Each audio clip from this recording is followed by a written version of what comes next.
I recently got into a massive argument with my own chat about aliens visiting Earth, which is a crazy war to have fought. You know, it was a bloody battle. I'm sure most of you know because I've talked about it before. My dad is super into aliens. He firmly believes they've helped us build the pyramids, given us fiber optic internet.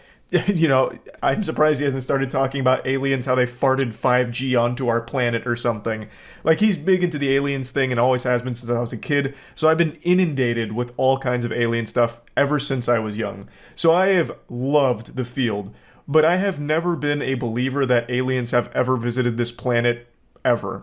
I do think there is life outside of our planet, obviously, in the massive, unfathomably huge scope of the universe. I think it's unlikely there's no other life out there, but I don't think it's ever visited us.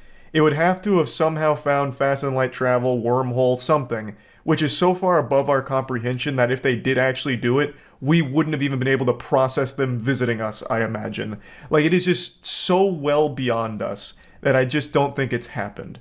So I have been firmly against the idea that aliens have visited us, but I've always been open-minded in wanting it to be true. I would love to be able to fist bump my dad, be like, "Hey, Pops, you were right. And here's proof of the aliens having visited us. I did a keg stand with one of them at my frat brother's last party." Like, that'd be great, you know? But I've just never seen any compelling evidence about it. And we got to talking about it on stream, and a couple of chatters were very adamant that I was out of, off my gourd for not believing every single abduction story ever told and every single sighting ever made, including the recent Las Vegas one, which was confirmed to just be casino lights reflected in the fucking sky, but they're writing that off as it was like a cover-up for aliens. Like, it's outrageous. In order to convert me to their side, to believe in them, to persuade me, they would tell like these anecdotes. Like, I read this story once on these forums where, this guy's friend Eric was playing basketball in his driveway one evening, and then all of a sudden everything went white and his memory was erased, but he had his butthole prolapse. Like, the anal prolapse is signs of the aliens having experimented on him, and he lost 6 hours of memories. What, like, how is that proof? Why am I supposed to take that at face value? But they would drop these things like the Eric butthole incident and have me look it up and be like, how can you not believe us? This is ridiculous. You're spitting in the face of real proof.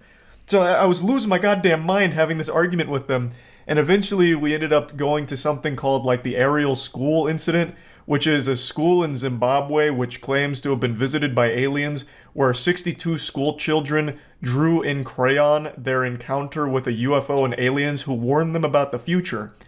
And I got called crazy for doubting the legitimacy of it because you have 62 school students that drew very different crayon drawings that don't agree with one another. Some of the drawings have them coming down in a goddamn space potato. Others have like this elaborate, huge UFO, very generic. And then the aliens, they can't even agree on what they looked like. Some claim that they had long black hair. So literally fucking looking like me coming out of the spaceship. Some of them drew the aliens bald, like very generic alien baldness. Like, none of the kids' drawings even like agree with others. Like, it's such weak evidence, but they're using it as fact. Like, how could anyone doubt us when this exists?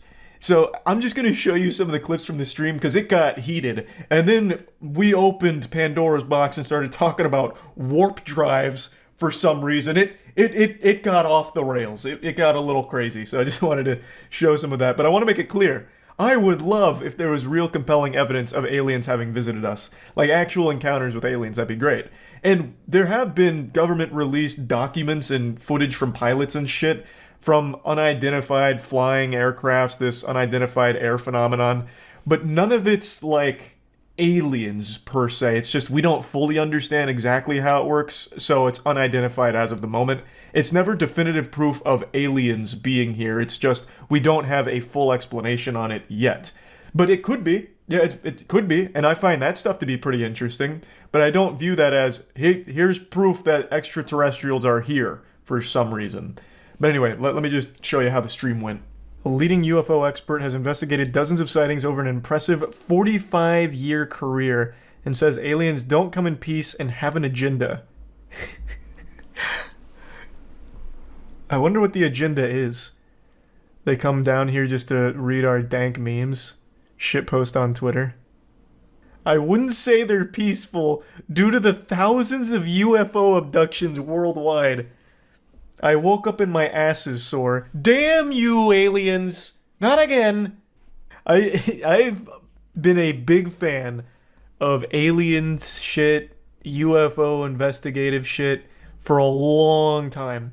I have never once read, watched, or listened to a compelling abduction story that made me be like, this man actually he got abducted. At no point did I ever once even remotely come close to believing any of the abduction stories. Have you seen that documentary about a guy with 9 alien kids? What is that? What are we talking? What? No, I can't say I've seen that. What the fuck does that? He has 9 kids with extraterrestrials? This man's spreading the humanity seed throughout the cosmos? There were 30 plus kids who saw aliens at their school and drew them. If there is one group that I trust more than anyone, it's kids. They're notorious for not having an imagination and not just going with what everyone else is doing. That's what I would hinge my alien evidence on, is children's drawings. Being in all black, possibly showing medium long black hair. Were the aliens just clones of me or something? What do you mean? The aliens have normal human hair? Well, there's no hair here. One of them was bald, I guess. Maybe he got made fun of on the ship. Not only would the beings have to have somehow discovered faster than light travel to make it here, it would have somehow had to elude everyone else's gaze and have only a couple people, in this case 62 school children, see them.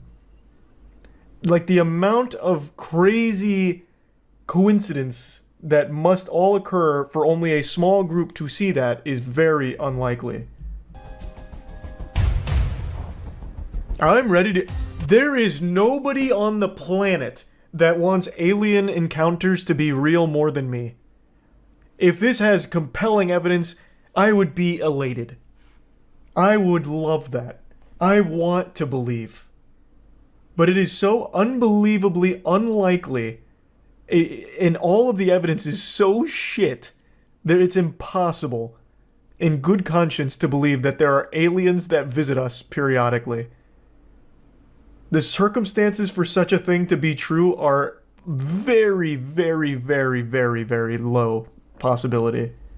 So for multiple days, there have been headlines of UFOs hovering over the skies of Zimbabwe. And the only evidence we have is some children's drawings.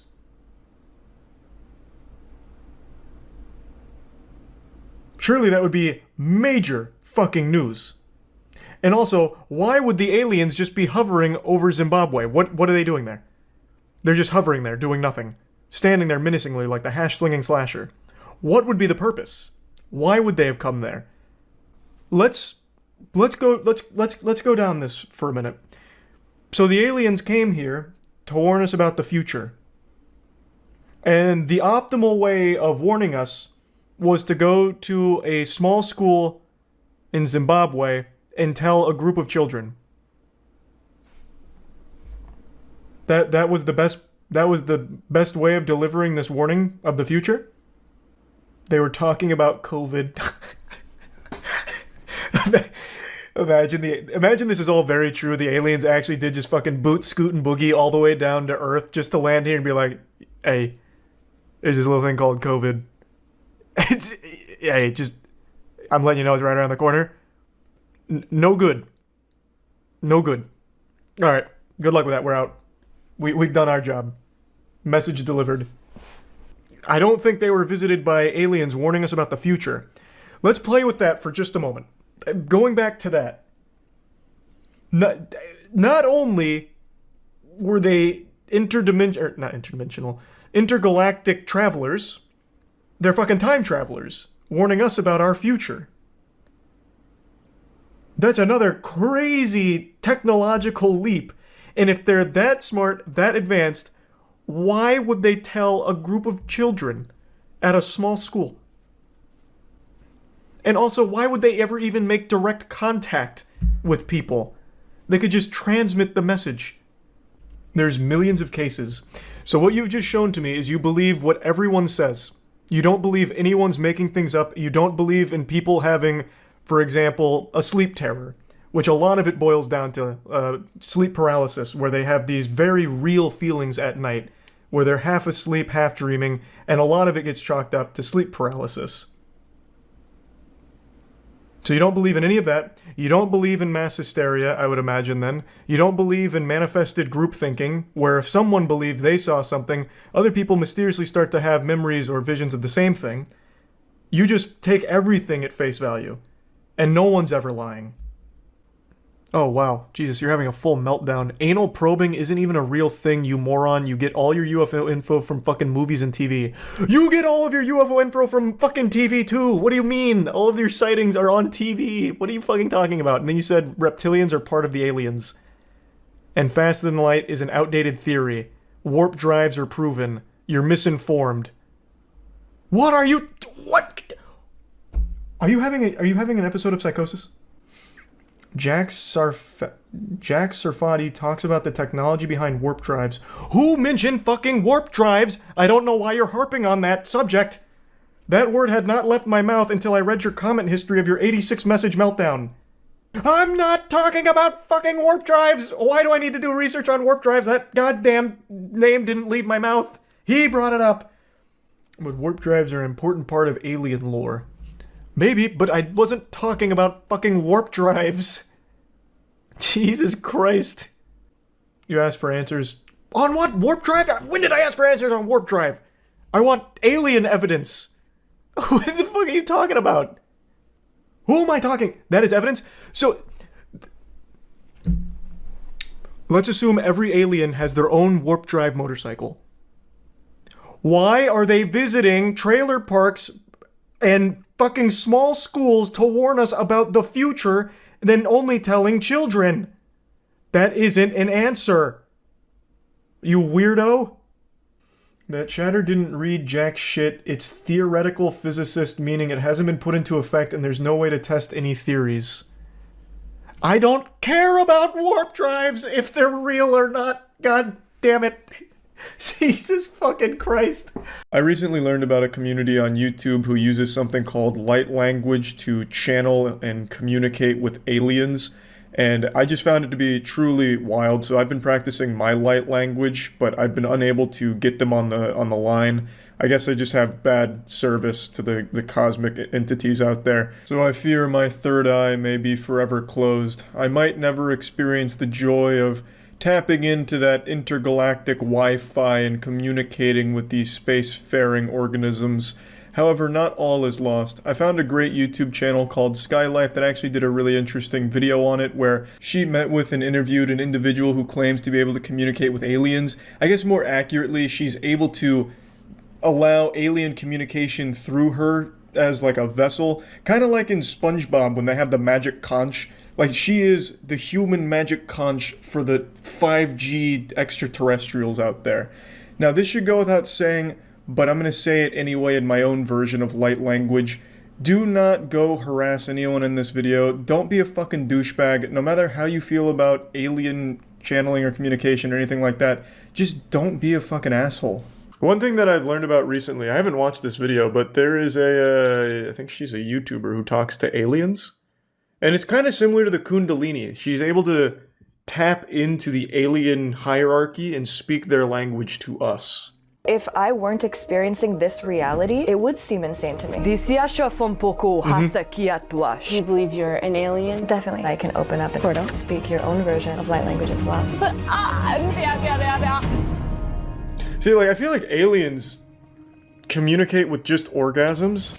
Because every time there's an alien channeler, they're just constantly busting. Activation vibration. Do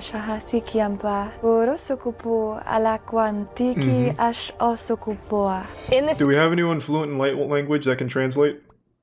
Like, I know I couldn't pop that in a babblefish. Shit would just explode. You have any experts? You're dog shit, kid. Okay. I mean, that awfully long-winded for such a short sentence, but who am I to question the aliens? They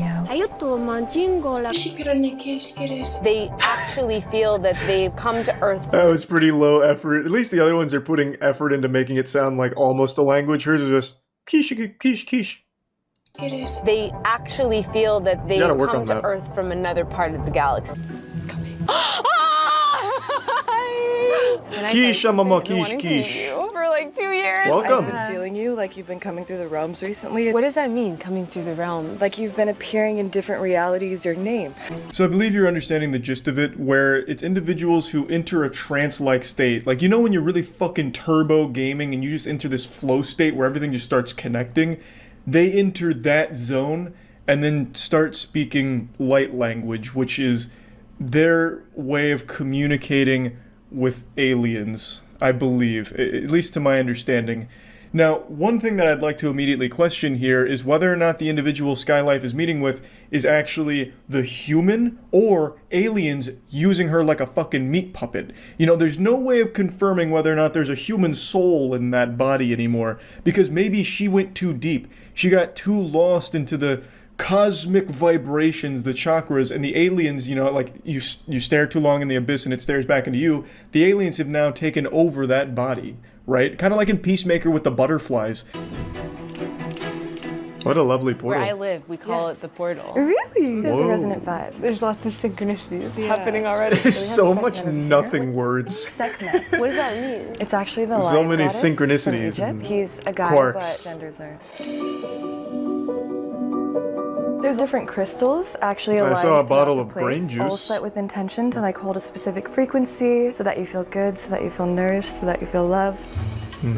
That's my favorite frequency. Is that FM or AM? Can we talk about this beautiful altar over Yes, Yeah, she likes we have a Shungite bunch of and shit, different which is things cool. That are energetically represented. Rest in peace, any and, like, Wi-Fi symbolic signals trying to of penetrate certain here. frequencies to invoke. Though I haven't eaten meat in 11 years, Wow. actually, until I just did ayahuasca 2 weeks ago, and I had What's this whole that? thing come through where it was like I partly identify with the fact that I've been vegan, that I haven't eaten meat for over 11 years, and I'm like, I need to dissolve that ego. I want to sit down and really Yes. dive into all of Let's this. do it. So let's go back to I like to imagine that situation. Fuck, I've been vegan for 11 years. I'm becoming too self-centered. Fucking starts blasting chicken nuggets and chicken wings. Alright, good. Now I'm humbled again. Back to being vegan. This story here really confused me. It was like veganism tenet. Like, I don't really know what she was trying to say. So I looked up ayahuasca because I'd never heard of that before. And it's apparently a plant-based psychedelic. So she basically had a trip and then was like, damn, I partly identify as being vegan. Which would make sense, right? Like, if you made the choice to be vegan, you should fully identify as being vegan. So why is it partly? And why is she looking at it as a negative thing? Perhaps this was like one of those weird out-of-body experiences. Like when Doctor Strange blasts fucking Spider-Man's soul out of his body and Tom Holland is like floating outside and he's like, damn. She must have had that happen. Like the ayahuasca just split soul from vessel and she was like, shit, that's a vegan. And then what? Like, I don't know if because she said she didn't eat meat for 11 years until she did ayahuasca, so I'm assuming when she did, she started just fucking pounding meat, like gluttonous, grabbing pork, duck, veal, lamb, you know, all kinds of shit. Like, that's the impression I got. Like, she was a vegan for 11 years until ayahuasca, where she had this epiphany where it's like, gee willikers, I guess I was vegan. Time to dissolve that for some reason. And it might be my fault because I'm not fluent in light language, so I have a hard time wrapping my head around a concept this big brain, this galaxy brain. Like in the cosmic scale of intelligence, I'm still down here at like the primordial ooze, and she's somewhere towards like a level 3, like a type 3 civilization intelligence, I think. Because I couldn't even spell ayahuasca. I thought ayahuasca was like a small town somewhere in the Midwest. I didn't know it was a psychedelic or anything. And when I was Googling it, I had to spell it like 20 different ways before I finally found the correct spelling for the plant-based psychedelic. So really, it's probably just my lack of understanding because my brain isn't like truly opened. I'm not using 150% of all my neurons. what's it called? A hand drum? A handpan, but it's a space drum. It is UFO. It's actually a spaceship. In your lap. It's a that cosmic creates instrument. Sound frequencies that are like cosmic binaural beat sound frequencies that register to certain parts of your brain and activate certain awarenesses and consciousness. It's like the secret space program instruments. Feel same thing as light language. I don't understand. Unlocking our memories from our spacefaring days. How do I do it? It's kind of like I would love to. I'd love to talk to create a some aliens, space, a please. Container to where you feel comfortable. Say and what's if you up. feel called to allow your soul they have to speak Fortnite your out own there? version of light language as well. And as I was meditating, these 3 light beings appeared on each side of my bed, like kind of what you would think an alien would look like, where they were really tall, their heads were different shapes, and their arms and their legs were more lengthy, and they had maybe about 3 or 4 fingers I couldn't so like fully see, but they weren't you physical communicated form, with a they ninja were turtle. emanations of light. I woke up You the were next- awake. I was awake. Imagine I was not sleeping. Mikey's I just wasn't in a dream, communicating and with they her. lifted It's like, I just need a out my pizza. light body so I could see it. Almost. I started thinking about Arcturians. Arcturians. Oh, What are yeah. Arcturians? So the name Arcturians just Real quick, just to connect everything here, this is so serendipitous she decided to bring this up. I mean, maybe we are vibrating on the same frequencies thanks to this portal. The SSP, Secret Space Program, that's very big in Arcturians. So the Arcturians, they're a spacefaring lizard race, and they can also have shape-shifting abilities as well as vampirism. I think they can also be werewolves as well. So really, it all kind of blends together. So she might be speaking the truth. She could be a Secret Space Program member. Yeah, I'm sure all of you that accept the truth of our universe are very familiar with the Arcturians. Very cunning, very intelligent beings out there. In Mass Effect, I'm sure they were somewhere in the Citadel as well. They're something that always gets brought up in pretty much every single conspiracy theory, that at least ones that involve space. I don't exactly understand why, but somehow Arcturians just always find their way into these communities. Fully relaxing your nervous system. Can we move the cat? It's gonna get caught in the crossfire beams.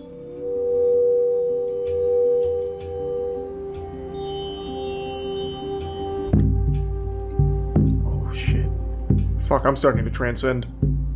And I don't even have like the eucalyptus oil on me or whatever. Oh my god. Oh, Kalimba! Shwarasiki asha salafwa kapi as asham indiki asha safua. It's coming!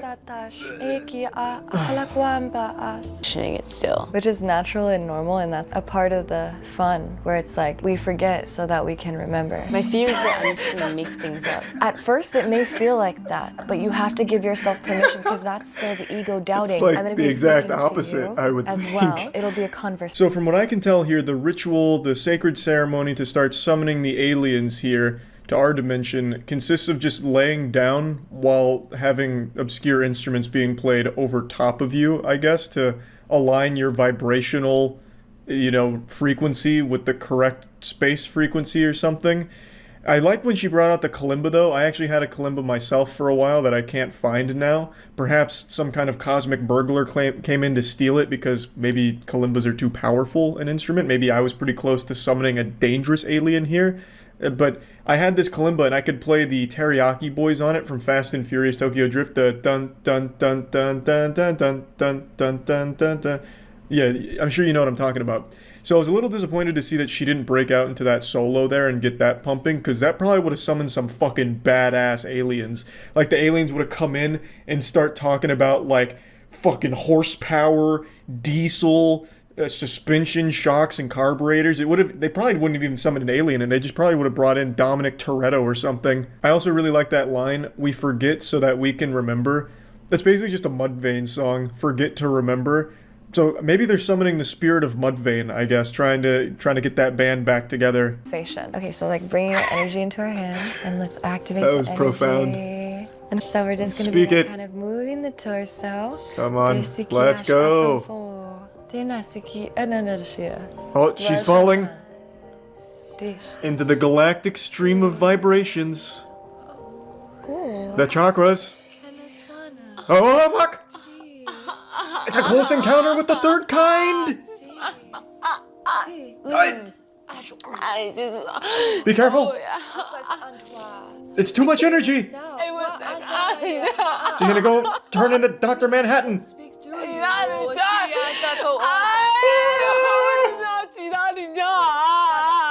Who am I communicating with? Who's on the horn? Banish it! Ah!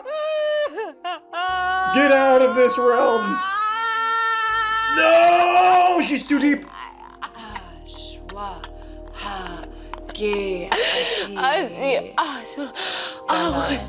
Alright, we're coming down. Fuck, that was close. She was tapped into the mainframe. Yeah, sick. Yeah. Oh, now she's communicating with an alien comedian, huh? What's he saying? Good Lord. Jesus! Let her go! Oh God, no! Jesus, have some class. These fucking cosmic beings! Stop it!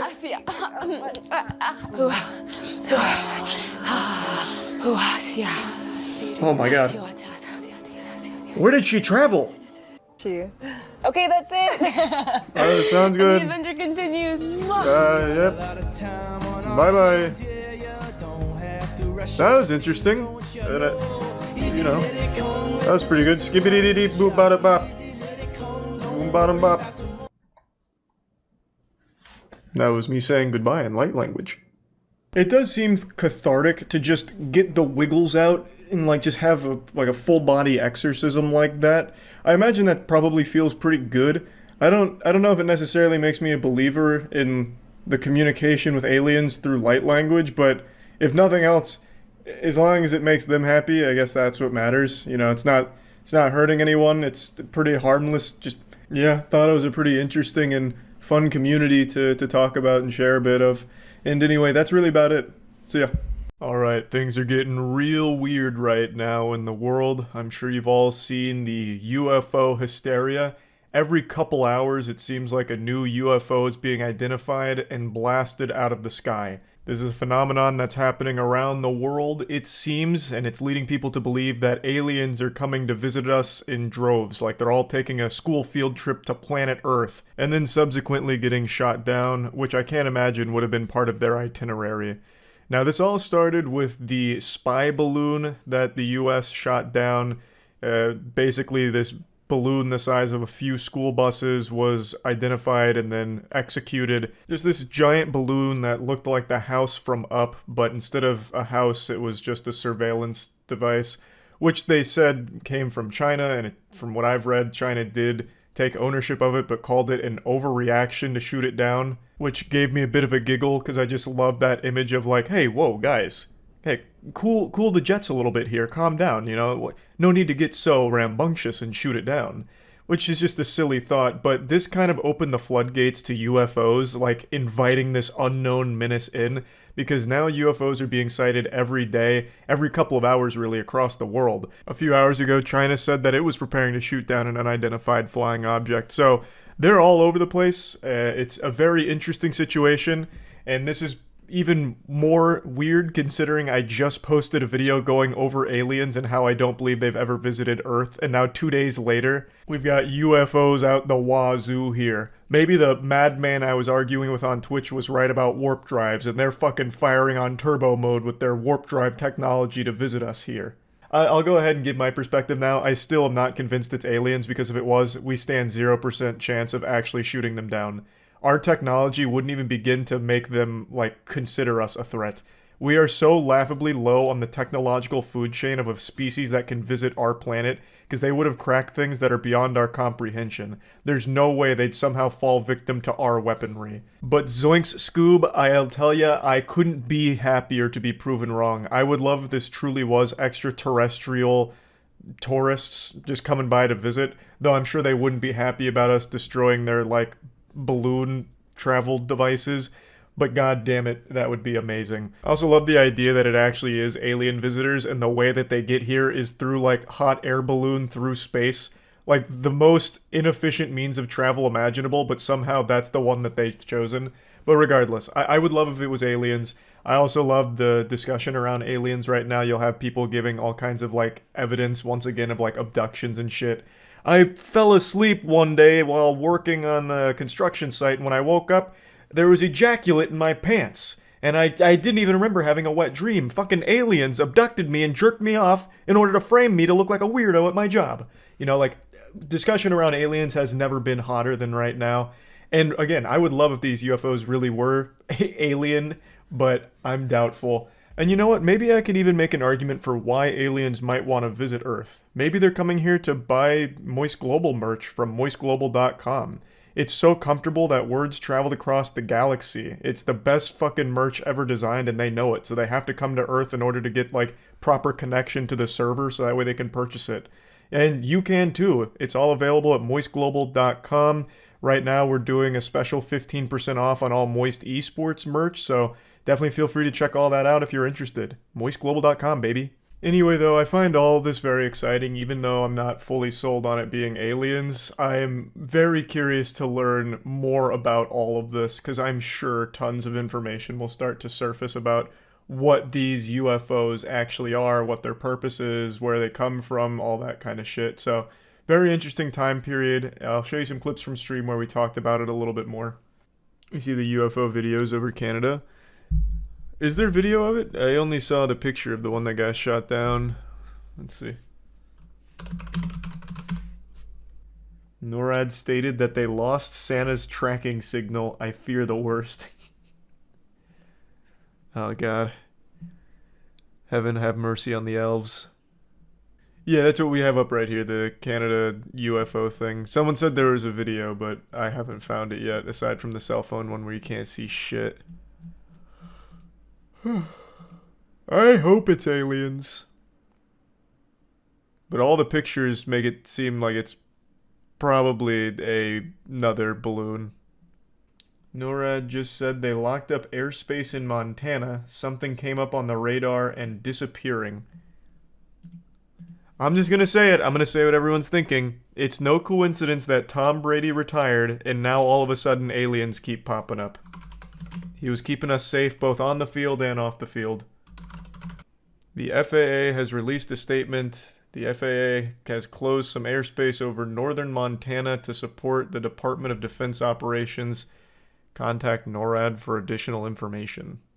I'm also going to say that I really don't think it's anything extraterrestrial. There's no way that we would ever be able to fight back against something that could actually visit us. It'd be impossible. It's definitely more spy balloons or some kind of surveillance tech from somewhere on Earth. There'd be no shot we'd successfully shoot that shit down. Let alone ever see it. Yeah, maybe drones too. Could be any of that. You should go check it out and get us the real inside scoop. You know what Mr. Beast should do? He put out a tweet saying, "Would you vote for me for president?" He should become president and just release all of the information they have about aliens. That'd be so hype. That video would be huge too, by the way. The views on that would be outrageous. Like, last to leave the circle gets all of the Area 51 documents. Yeah, and all of them are so fucking weak that they get shot down by primitive human technology. They can travel across the cosmos with technology we can't even begin to comprehend, yet they get shot down by our fucking jets. How embarrassing. A fun thought, though.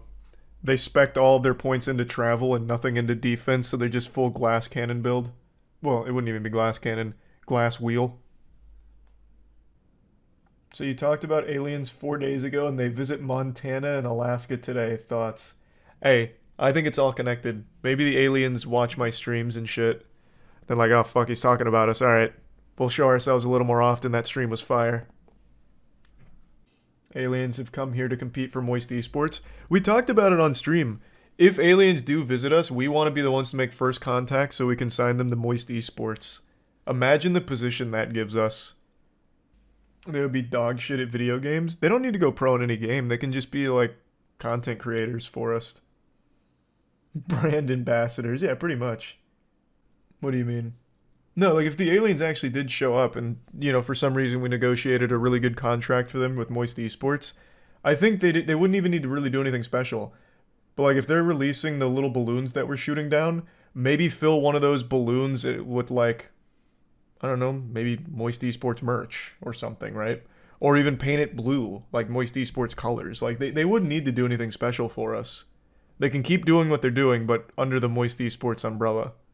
What if the aliens break TOS? I mean, that's fine.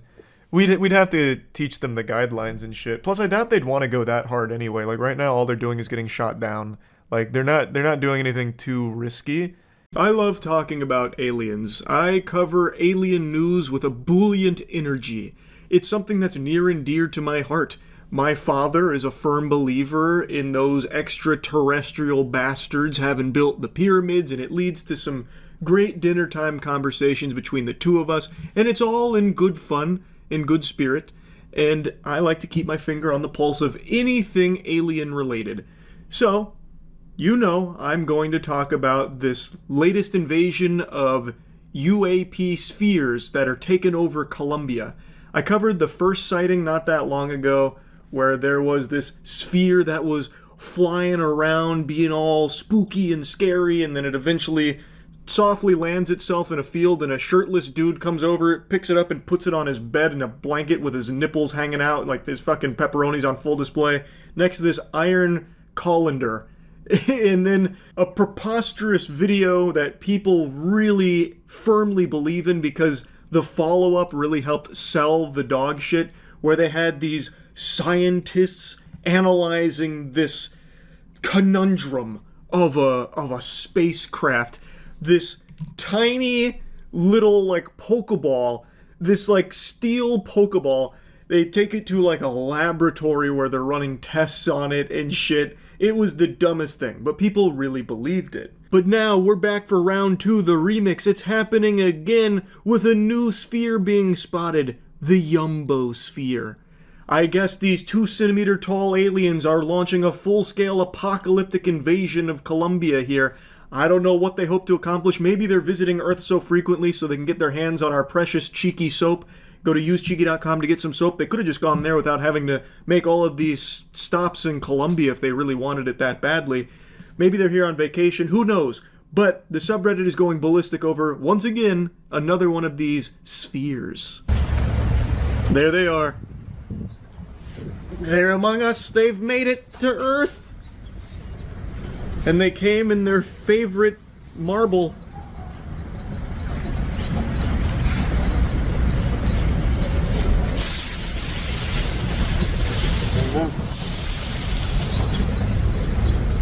Here it comes. It's wrapping back around.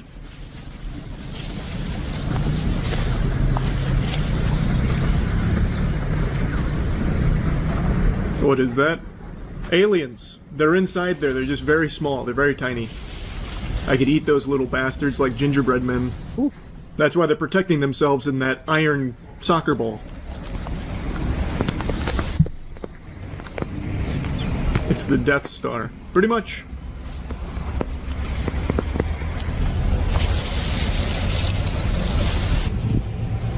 Look at how clear it is. You can almost see them in there waving at us.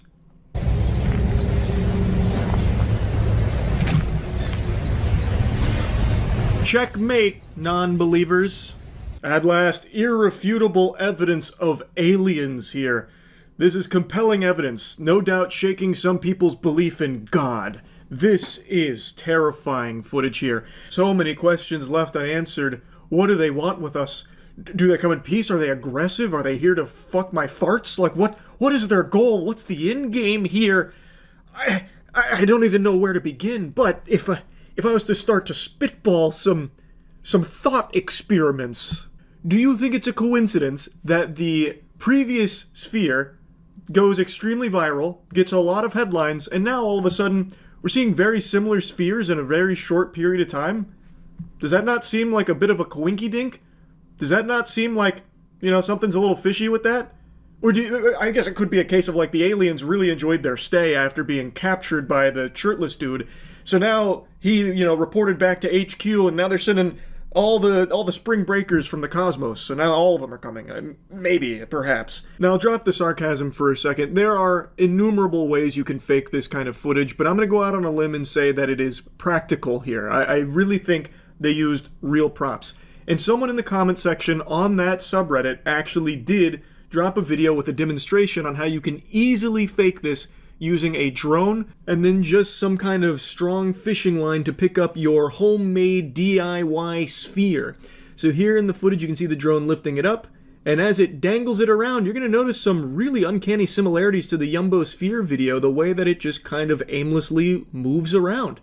Now, of course, the further the drone gets away, the more you see, but when it's close to the camera, all you can see is the sphere, and it looks like it's flying on its own power, but you know that's not the case here because you've already seen the drone. And you'll notice when you go back to the Jumbo-Sphere video, the camera is always zoomed in a way where you can't see that high above it. It zooms out occasionally, you can see like a decent bit above it, but never like the full sky. So it's very possible that the drone was just very high overhead with a really long piece of fishing line or some other string in order to hold it that wouldn't be easily observable by the naked eye in the video. Now, further evidence to kind of confirm this theory is when you come to around a minute into the video, you'll see that they're doing this whole air show. They're not showing any signs of intelligent flight. They're just kind of doing loops around here, seemingly for the cameraman to appreciate and jerk off to. But then at around a minute 13 seconds, as we zoom in here on the Jumbo-Sphere, you can see it wobbling. Why the fuck would it be wobbling? If this is a spacecraft that is flying under its own power with its own incomprehensible propulsion system, why would it be wobbling? Unless the aliens are just drunk driving, sloshed behind the wheel of this motherfucker, that doesn't check out. However, it would be wobbling if it was being carried by a drone. Now, of course, this isn't the only way to fake this footage. There are tons and tons of ways this could easily be fake. And I think one of the big things that should be setting off a lot of alarm bells in people's brains is how frequently these sphere videos are now popping up because they got so popular with that first one in Colombia. There is now, from yesterday, another sphere spotted in China, and it's exactly the same as the two I just showed you. Well, the one I just showed you and then the one I covered 2 months ago. It is exactly the same. What are the odds that now we have 3 of these videos in such a short period of time, all of identical spacecraft, all doing exactly the same thing of just mindless wandering aimlessly, and nothing comes from that. Nothing at all. Maybe it's because it's bullshit. I'm gonna be real brave here and say I don't think these spheres are actually from, the 9th quadrant of Andromeda, from the pervert cosmic 3-titted aliens out there trying to pay us a visit by, I guess, just in like this stupor, going back and forth over blades of grass in a bunch of different locations across Colombia and in China. I know that sounds crazy for me to say that it's not actually aliens, but I don't think it is. I think these are just easy to do viral videos. You need 3 objects: a drone, fishing line, and then your own little homemade sphere, which you could easily do by gluing 2 fucking dog bowls together if you wanted to. It doesn't even have to be that thorough or convincing. They're not even doing anything remarkable. If they were going like 400 miles per hour back and forth, just zipping and zapping all over the place, that'd be a little harder to explain with the drone theory. But they are going at such a trivial pace, you could outwalk these things. It is clearly for the sake of these videos and nothing else. Put on your thinking caps, I'm begging. These are not aliens. But really good job from the hoaxers that have convinced so many people that they are. Very successful endeavor from them, and I'm sure they made a pretty penny off the viral videos. That's really about it. See ya. What an incredible day for father-son bonding between me and my dad.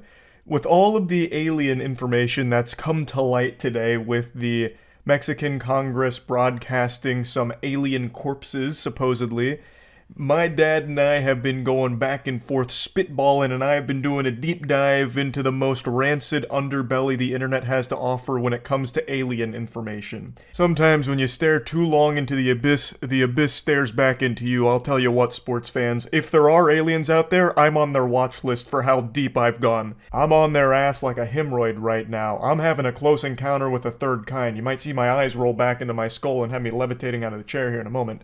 Point is, I have found some very intriguing information in regards to these alien bodies. But let me bring you up to speed just in case you don't know what I'm talking about. I posted a video earlier today going over the whole situation, and I'm sure a lot of you have seen it by now, but I'm just going to give you the cliff notes, bring you up to speed on the lore with what's going on. Last night, an individual named Jaime Musan had brought some supposed alien bodies into Mexican Congress, and this was broadcast to the entire world. He was making claims that these are authentic extraterrestrials, and he had a ton of tests to prove it. All the tests and all the information is public, and he invited anyone else in the world to come into the Thunderdome and analyze the alien bodies to confirm and verify that these are the real deal. Unfortunately, these aliens don't have three massive honkers. They're not goth, big-titted alien babes. They are little goofballs. These tiny little goobers are being shown in Congress, and he's bringing up a ton of pictures as well as data and saying that they were found at the Nazca Lines. They're about 1,000 years old, and they are actual aliens. Now, a little background on Jaime Maussan. He is a UFOologist and a journalist. His main profession is journalism. And this is not the first time he's done this. He also had another mummified remain that he called an alien back in 2017. It was debunked. And this one here is taking the world by storm because a lot of people believe the Mexican government is the ones revealing this. They're breaking the magician's code and they're showcasing real aliens. When that's not the real story here. It is Jaime Maussan and his team that's presenting this. It's not the Mexican government. It's become widespread confusion. Basically, they platformed him and he presented. Not an official endorsement from the Mexican government, at least not as far as I understand here. So, now that you're brought up to speed, what have I found? What new information could have possibly come to light in only 12 hours? Well, this is going to open your third eye here. Get ready to activate your Sharingan because the truth's coming in hot. It turns out these alien bodies aren't new. In fact, these were debunked in 2021. There's a really great YouTube video that goes over exactly what these are. And according to this, they're not aliens. Now, before getting into the video, I know a lot of you are going to say, well, what about all of the tests? And those haven't been, confirmed as faked or fraudulent or anything like that. So again, if the rest of the world truly does have access to this information and are invited out to actually study these mummified remains and conclude that they are real and authentic, that'd be amazing. Nobody wants them to be real aliens more than me and my dad. But it's just hard to really believe that because there are so many things working against it. I've seen a lot of cope from the community about why they look so stereotypically alien, like the movie depictions. And what they keep defaulting to is saying that people that worked on the movie sets modeled their alien design after real alien encounters and paintings from back in the day, or they'd actually seen aliens like at fucking Area 51 or something, so they made the costumes and the effects to look like that, so it'd be warming us up to what real aliens look like. And to me, that's just a load of baloney. We're teetering on Tumblr fanfic with that reach. I would like to ask you, what's more likely? That, or that whoever had these mummified remains modeled them after our perception of aliens from movies? It becomes even more likely that that's the case when you consider where it comes from. The source here, Jaime Maussan, whom is regarded by some as a hoaxer, who has had similar things in the past be proven completely wrong. Fool me once, shame on me. Fool me twice, fucking please stop fooling me. You're making me feel dumb. It's, again, nothing's been 100% confirmed here, but I would just like to present to you the evidence here from 2021 with these bodies that suggest it's not actually alien remains. Now let's study the X-rays of the small mummies. Ufologists go as far as calling them humanoid reptiles. So what do we see? Same stuff. A hodgepodge of human and animal bones. The channel is called Scientists Against Myths, and they tackled this alien mummified remain phenomenon all the way back in 2021. They even use some of the same pictures that were presented to Mexican Congress last night. So I do believe these are the same mummified remains. I don't think there's any wiggle room to make a real argument that what's being analyzed by this channel is different than what was presented last night. I think it's pretty clear that these are the same. Here's a mummy named Josephine. A real beauty. Instead of humeri, she sports femurs, or thigh bones. Her legs are even more baffling. Immediately the question needs to be asked, if this is a real extraterrestrial body, why does it have the same bones us cringe-ass humans have? What are the odds that these aliens would evolve down a similar path we did and have the same bones we did, just in a different order and arrangement? That seems highly unlikely, but let's go ahead and paddle around in the kiddie pool of fantasy and assume that all intelligent life in the universe evolves down similar paths, so every single fucking life form out there in the cosmos has all of the exact same bones we do. Well, in that case, this species got fucked hard in the ass by evolution, because with the way these bones are arranged, it wouldn't even be able to move. They need some kind of evolution patched DLC update here, like a hot fix, because these aliens wouldn't be able to even take a single step. One of the thigh bones is actually a femur, only facing the wrong way around, while the other one is a tibia. And they are completely mismatched. With the hip bone, there's no joint there at all. The poor humanoid wouldn't have made a single step. Some of the bones are simply chopped off. So even if you go ahead and write off the coincidence that the aliens have the same bones we do, how could you possibly write off that the way their structure is set up would mean they can't move? Evolution doesn't really work that way. It wouldn't have made it this far if that were the case. And it's getting me gassy, so I'm just ripping mean ass right now. All of this alien stuff has just been so fascinating, and this video says that some of the bones were just chopped off, like kind of just chopped willy-nilly. That wouldn't really happen naturally at all. It suggests that they were made like this, with just an absolute fucking mishmash of different bones going in different places in order to look alien-like. Note this asymmetry here. The fingers are a total mess too.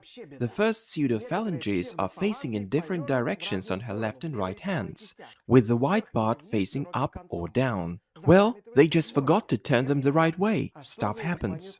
That's pretty damning. Some of the bones are just facing the wrong way because whoops-a-daisy.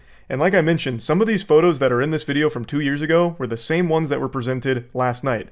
Most notably, the alien with the 3 eggs in their tummy. The pregnant alien carrying the triplets. That is in this video. That same X-ray photo was presented last night. So I think we can say with a high level of confidence that all of the information presented for these corpses 2 years ago applies to the corpses shown last night. They are the same. And if that is the case, then a very interesting component of these remains is actually the skull. French paleontologist Julien Benoit thinks that those who crafted the small humanoid mummies used skulls of some small mammals for their heads, such as a llama or alpaca. Comparison shows that the reptiloid's cranial cavity fits perfectly the cranial cavity of a llama. The skull was then rotated so its back part faces forward. The reptiloid's face is actually the back of the poor llama's head. I trimmed this up just a little bit to keep it brief, but they make an extremely strong argument for why this alien skull is actually that of a llama skull. The bulbs, the brain hemisphere, all of it matches up perfectly with a llama skull. The only thing is they cut out and rotated it. And the question then becomes, well, where would they get a llama skull? And the video answers that too. According to one of the historians, back a long time ago, there was actually burials for llamas in the area where these mummified remains were found. So they would have had easy access and readily available llama skulls at the site. Where could the mummy forgers have gotten a llama skull? Historian Yuri Bereskin has told me that pre-Columbian peoples of Peru often made llama burials. Here's a fresh report about finding buried llama mummies in Peru. Overall, I think this video makes an extremely compelling case for these being forgeries, not actually alien mummified remains or anything.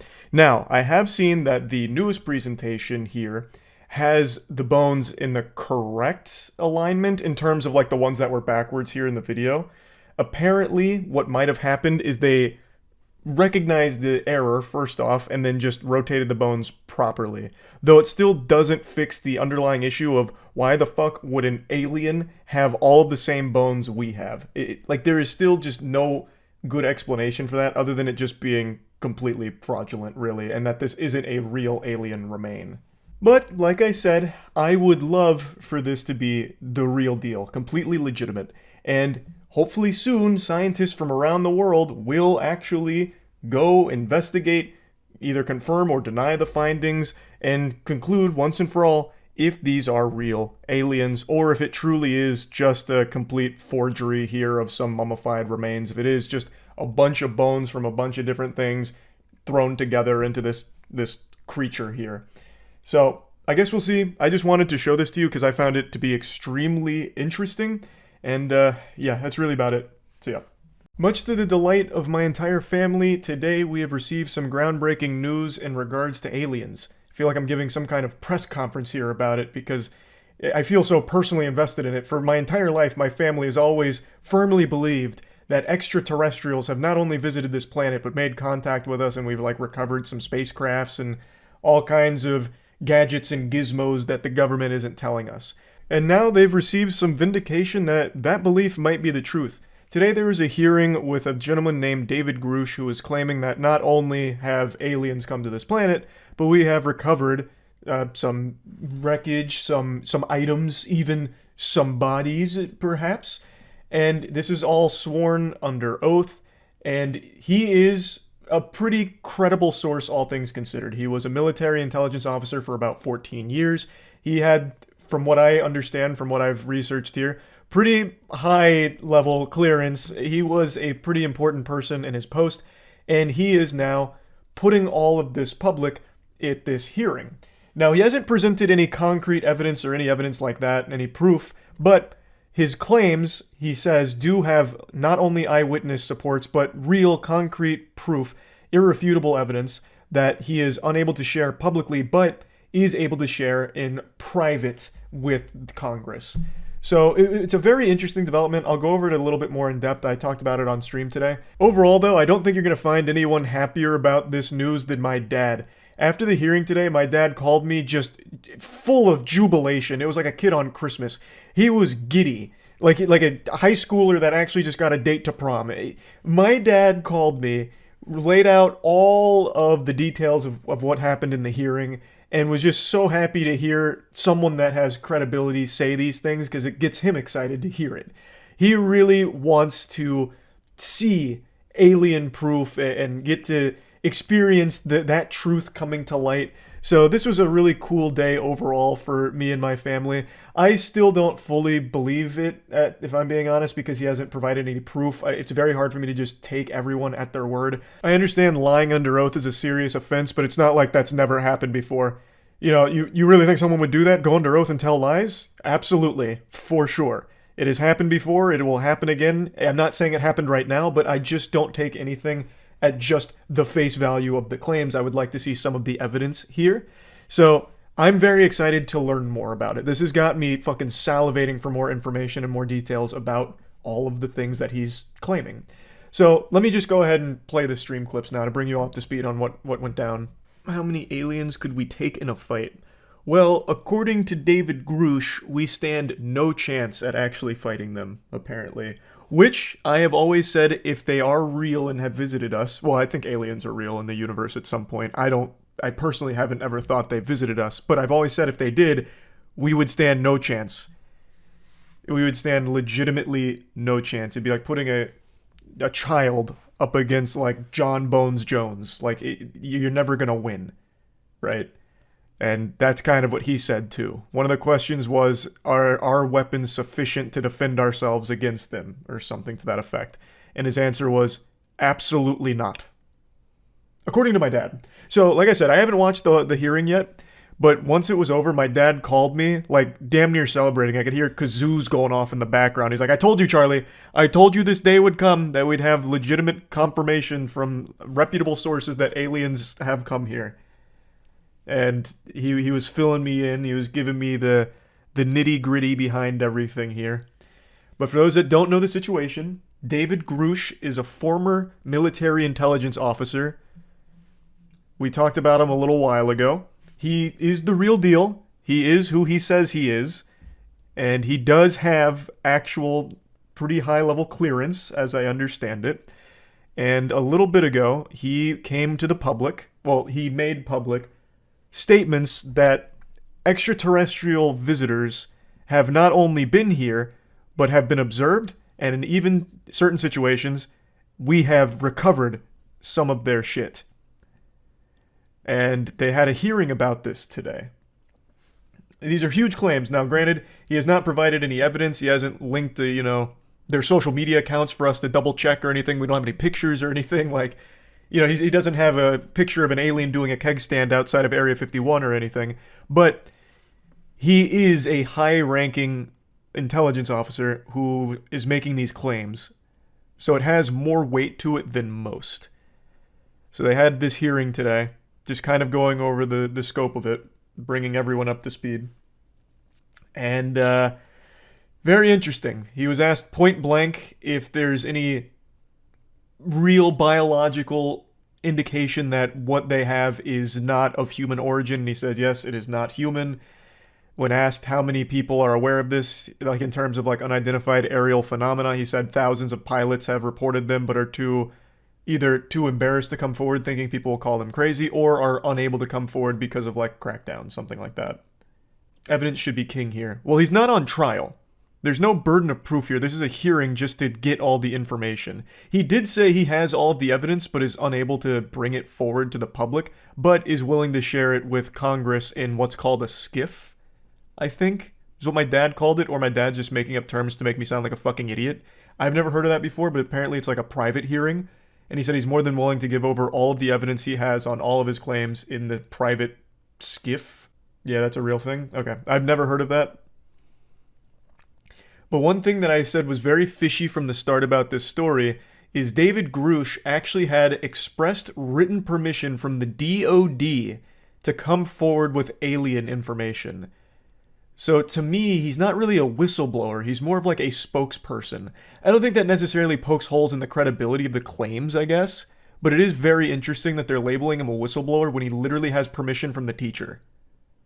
You know, this isn't a guy that fucking crawled through the trenches and threw up a signal in the sky in order to get us the information. He had permission. He had their blessing. Why is he doing this? We'll have his answer and then I'll give you my answer. He believes that he's doing the public a great service by bringing this information forward, thinking that we need to be brought into the loop here, brought into the fold in an ever-growing situation here with advanced life forms. I think the reason is distraction. I think all of this is serving as a big kind of distraction for what? I don't know. But I just find it so odd that the DOD would be like super on board with it and let him do all of this. I don't know. Like I said, I don't know what the distraction would be for, but I mean, here, let's spitball some tinfoil hat shit. Let's assume I'm right and it's all a distraction. I guess what they could do next is make claims like they need to build defense systems in order to combat potential extraterrestrials, like these big-titted goth babe aliens coming to Earth looking to harvest us. We've got to stop it. So we're going to need to increase our spending on defense programs in order to make sure that we're adequately prepared for it. But I would love to believe that this is all very legitimate. David Grush legitimately has real evidence. Aliens are real. We've recovered certain things, and he can prove all of it. That's what I want. But what I really believe is that this is all somehow a distraction. That's where I'm really torn. I don't know. This is, to date, probably the most credible person to come forward with apparently other witnesses of high-ranking military origin with evidence. And we now have more access to unidentified aerial phenomena than ever. That's very hard to explain. So this is probably as credible as it's ever been. But I just don't know. It just feels artificial. He said it all under oath. If he's lying, he just ruined his life. Yeah, of course. But there is a huge difference between a testimonial and evidence. We've heard the testimonial. It's all under oath, of course. But we haven't seen any evidence yet. The Israeli space chief said the Galactic Federation is in contact with America last year. The DoD doesn't support, they just released him to say what he believes is a classified program. That's the only other comment. But that's still giving their blessing, otherwise they would have shut him down like they do most other whistleblowers. For example, like Edward Snowden, right? Like, I'd feel like if they didn't want it out, it wouldn't have got out. And I don't know what the Galactic Federation is. I didn't realize we had Commander Shepard out there on the fucking Mass Effect relay at the Citadel or something talking to us. That's news to me. If this is all real, do you think they would ever tell the public the full story? No. If not, why do you think they need to hide it? Panic. Brother, we can't even handle the most basic concepts right now. Go on Twitter for any length of time, or excuse me, the platform formerly known as Twitter, for any length of time. People won't even accept the most obvious, conclusive, true statements anymore. We are not ready for it.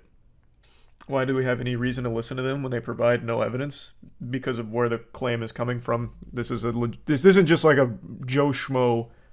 This guy was a high-ranking military intelligence officer for like 14 years.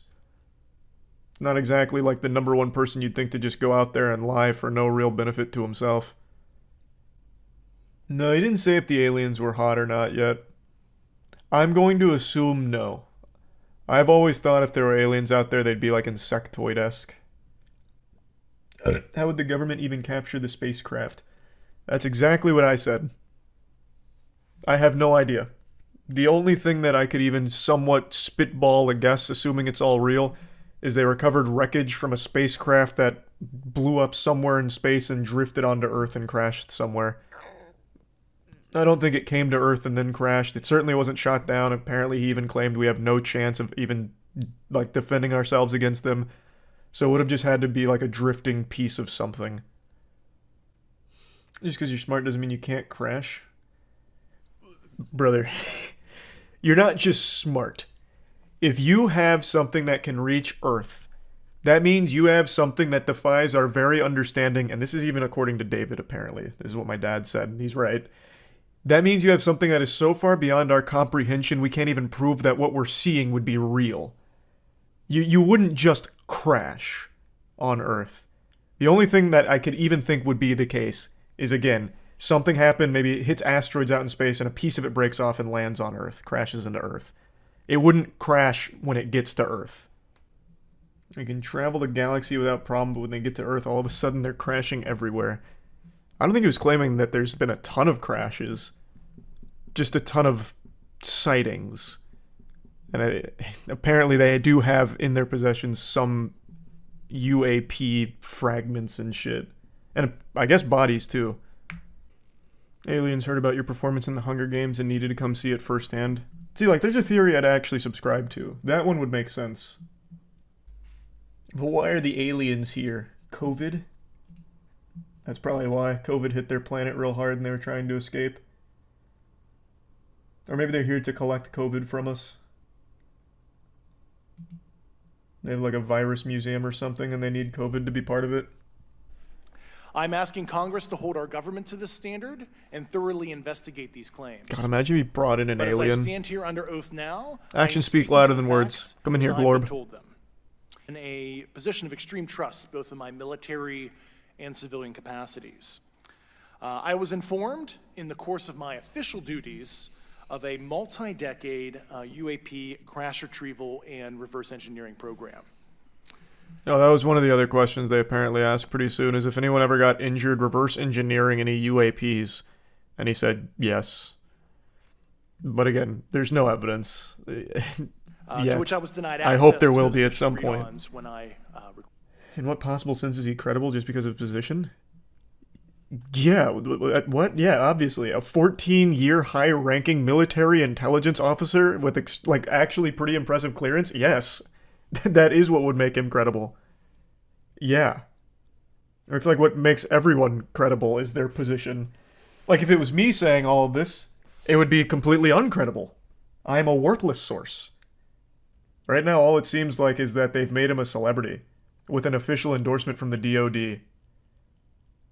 Which seems very weird for a whistleblower to get that kind of glamour from the people he's blowing the whistle on. I disagree. How? Look at all the other whistleblowers like Edward Snowden. Look what happened to him. Oh, here's another one. An easy one. Epstein got fucking murdered when he was about to blow the whole lid off of that crazy operation. If there's something they don't want released, it will not get released. Do you think me a fool? Do you really think there would be groundbreaking new alien information and I wouldn't know about it? Ridiculous. I stay at the forefront of all alien developments. I love alien shit. Last night, there was a surprise broadcast from Mexican Congress where they presented supposed alien corpses. And you bet your sweet bippy I was glued to it. Now, I want to start by laying out the foundation here. I'm going to give you all of the eating utensils before feeding you the meal. Basically, what happened is there is a individual by the name of Jaime Maussan, and he claimed that he had 1,000-year-old alien bodies that he presented at Mexican Congress. There's a lot of confusion around this situation right now. People are misled into believing that this was the Mexican government coming forward and just dropping this hot potato on everyone out of nowhere, when that's not the case. This is from an individual, Jaime Musan, who is a UFOologist and researcher, and he is presenting all of it. And this isn't even his first time doing it. In 2017, he presented yet another mummified alien corpse, not human, but it was later debunked and proven to not be alien at all. So he has done this before, but this time around he's presenting new corpses and also claiming that there's been extensive research, studies, tests, and scientists working on it to confirm that these are 100% real, authentic, extraterrestrial visitors. Now, he and his team are saying that all of this information is available for any scientists around the world to confirm their findings, which I think is great. Inviting research into these is fantastic, and I guess we can finally know for certain if he's being truthful here, and these are somehow actually alien bodies. I guess they came down to Earth for fucking spring break and just, they lost control of themselves, maybe drank too much and died of liver failure. I have no fucking clue. But we have these corpses from 1,000 years ago. He's claiming these are mummified aliens and has a bunch of tests, allegedly, that they've run on them, and is inviting the rest of the world to do the same. So I'm excited to see if the rest of the world does that, and if they also confirm all of these findings.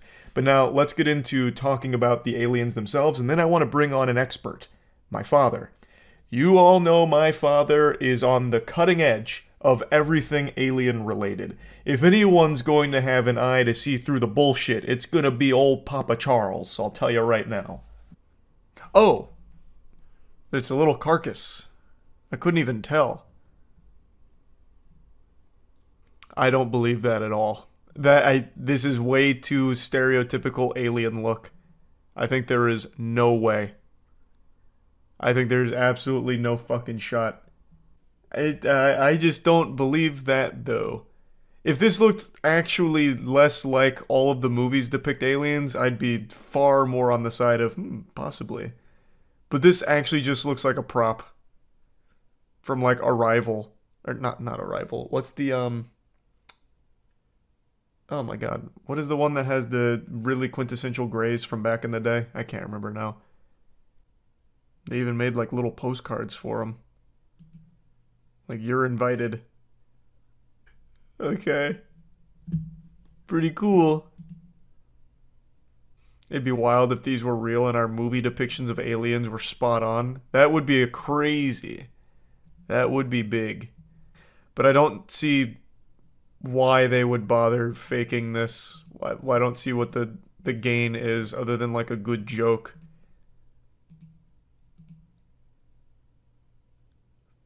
Humano? No humano. I understand that. I feel like aliens are likely to look like giant insects. I think they'd be insectoid as well. Your father would disagree? I don't think he'd believe this. This looks very silly. And especially just to drop it cold turkey out of nowhere on a YouTube stream. Well, I guess it was more than a YouTube stream.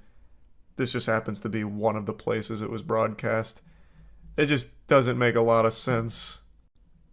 So they put it into a database that is able to be accessed by anyone to verify their claims. They show a list of tests that have been done to the bodies, including metallurgy specialists, radiologists, and geneticists. They verified the authenticity and age of the bodies. They showed scans of their insides that showed metal implants in some of them, as well as eggs with embryos and organic material inside of them. Okay, well, if anyone can access it, it should be super easy for every other scientist in the world to start running tests on it, then to confirm it.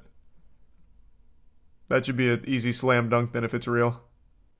Oh, it's a 43 gig file. Holy shit. Well, if it's all there, then put it in the labs of the brightest scientists in the world. They'd all want to get a piece of that action, I imagine. Let them run wild. We could win the alien war if they actually look like that. In hand-to-hand combat, for sure. But their tech to get here must be nuts.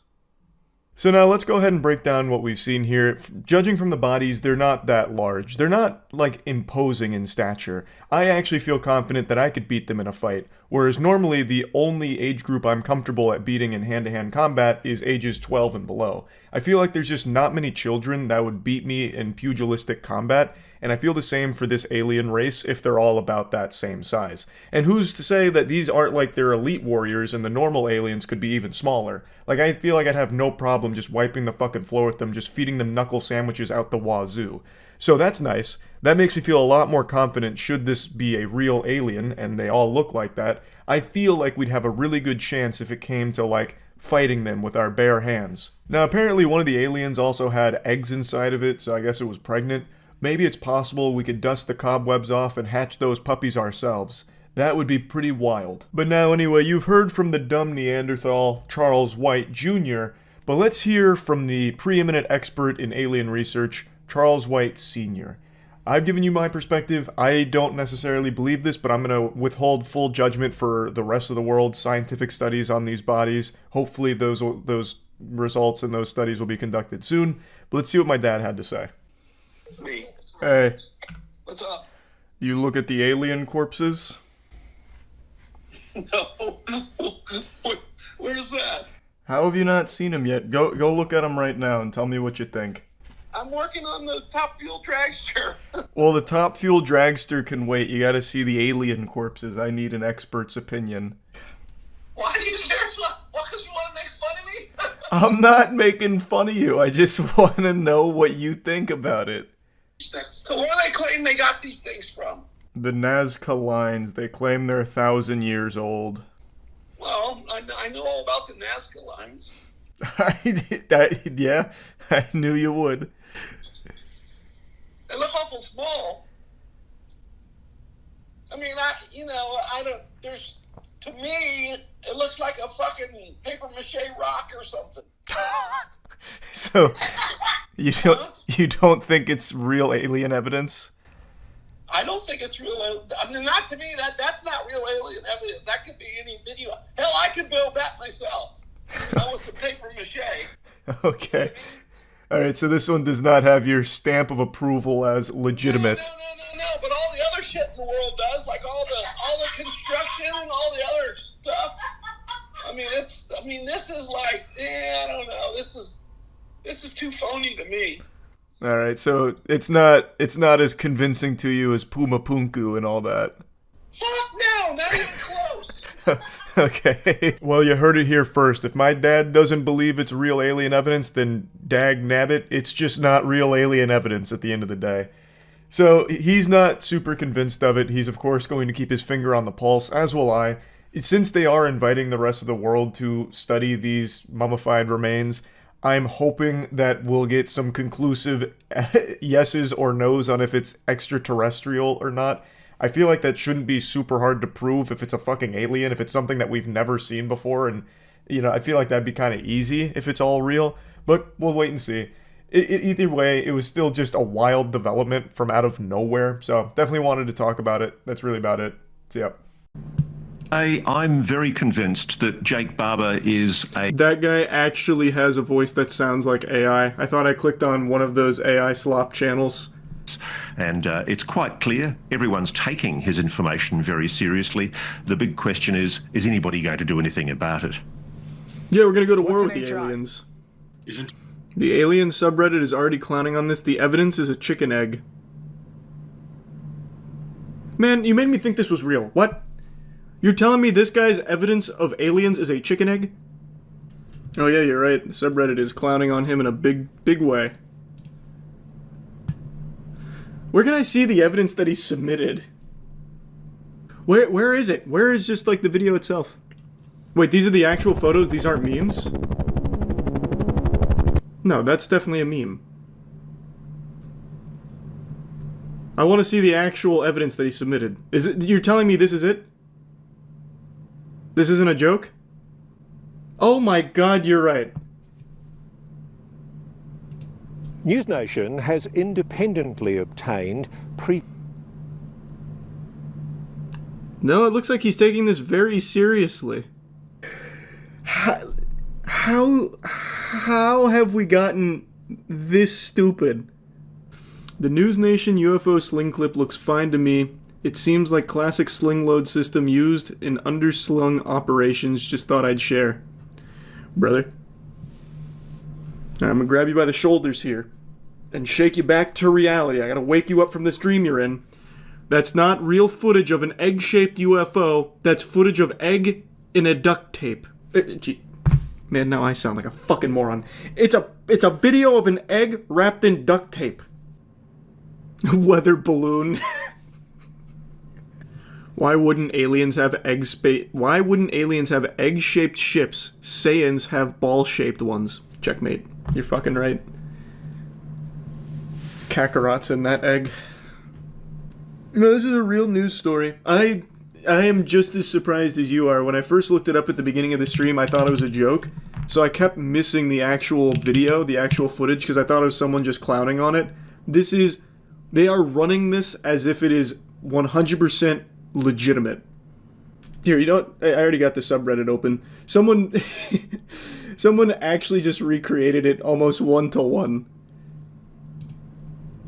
The only difference is they didn't use duct tape. They just fucking strapped the Band-Aid on it. It's just an egg over carpet. That's it.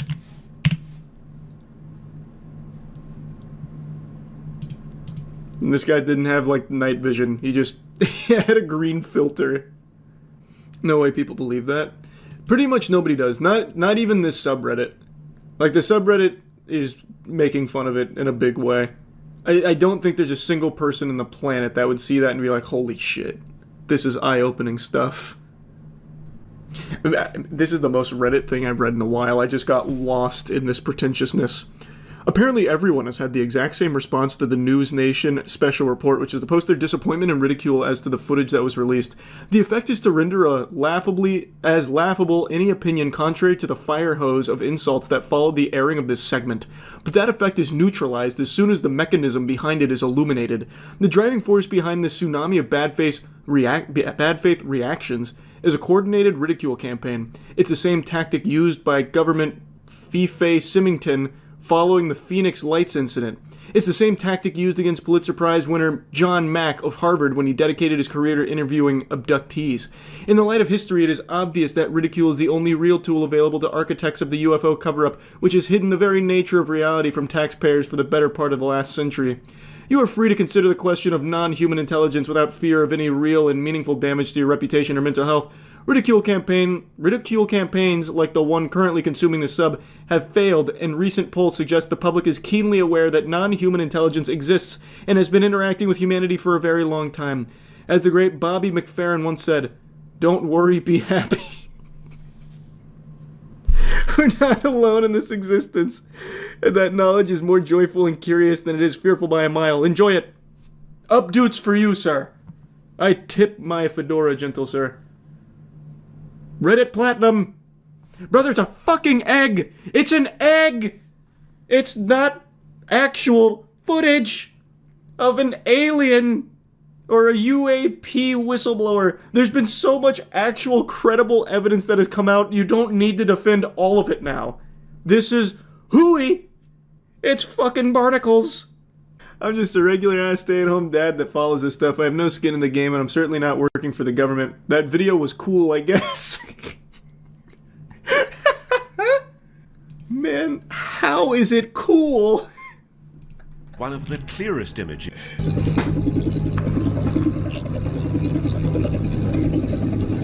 I'm gonna be honest with you.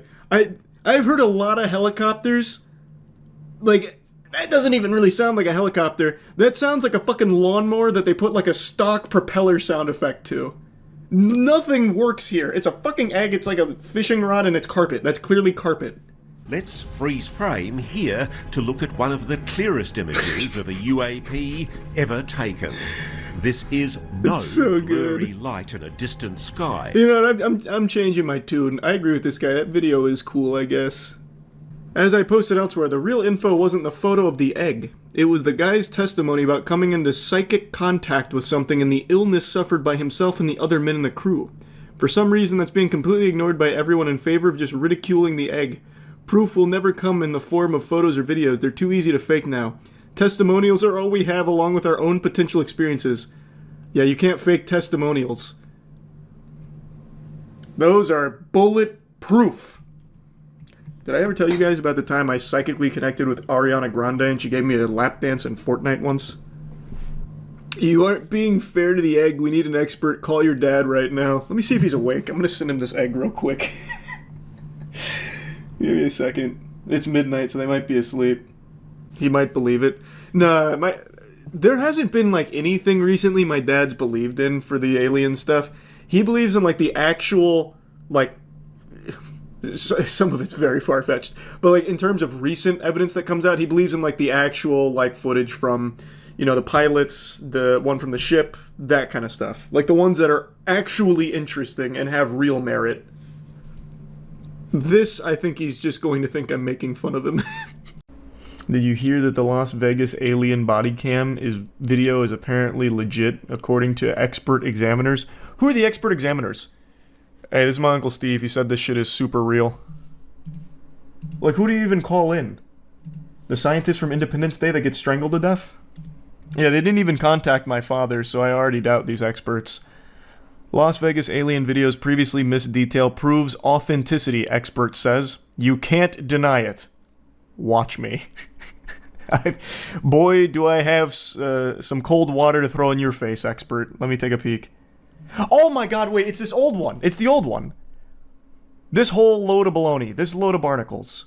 He's still on this. I thought this was new. You mean this load of proof? True, right, sorry. The irrefutable evidence. After, of course, the 20 ads that I get here. I'll get to it soon. I was on the other side. I was helping my dad to clean the... On that side of the house? On the other side, yeah, in the backyard. So we're working on a truck. We work on a truck and we were checking... Okay. So we're working, I was cleaning everything, put everything inside the little garage we have. Me and my brother, we just looked. What's the detail that we all missed? Yeah, me and him side. What'd you see? It was like a big creature. A big creature? Yeah, like around 10 feet tall. I'm not going to BS you guys. One of my partners said they saw something fall out of the sky too, so that's why I'm kind of curious. Can we go that side? I want to spend Yeah, we can go look. No, any dogs or anything? Is there something over there? Was that the missing detail? Oh my god, what is this format? I paused the video and then there's like 7 videos just surrounding it. I just wanted to rewind. Not gonna let me sleep tonight. Oh yeah, I bet. I wouldn't be sleeping either. Alright, so what was the missing detail there? Was there some kind of alien warp drive parked in the backyard somewhere? Just scooted in sideways?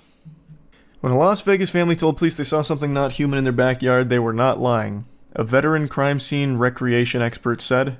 Scott Roeder of Evidence Room Animation and Exhibits used his expertise and motion tracking software to analyze the video of a purported UFO crash landing in Sin City in April 2023. He told News Nation they tried to debunk the responding officer's body cam footage or prove something was added to the video. Now, he said he is convinced there were 2 creatures creeping around the family's Las Vegas yard that night. All of our results came back as authentic, Roeder said. There's no editing. That is an original video. What do we... am I misremembering? Where are the 2 creatures? Is it this one? Are they here? A tall, skinny alien creature with greenish color. This is you. And this is us. The man's being hunted by Piccolo, I guess. I don't remember that in the body cam. Because I remember the incident, but I don't even remember the greenish tall guys. So that's the footage? Let me see it again. Enhance. How do you have something that looks this blurry in 2024? This? These glow-in-the-dark neon props from mini golf? Is this them? Why are they this color? Are they inflicted with gamma radiation? Or is it this one, which is even blurrier somehow? What is he using for a security camera here? A Motorola Razr? Jesus Christ, I can't see anything. Is this proof somewhere? This is around the neighborhood. So here's the video.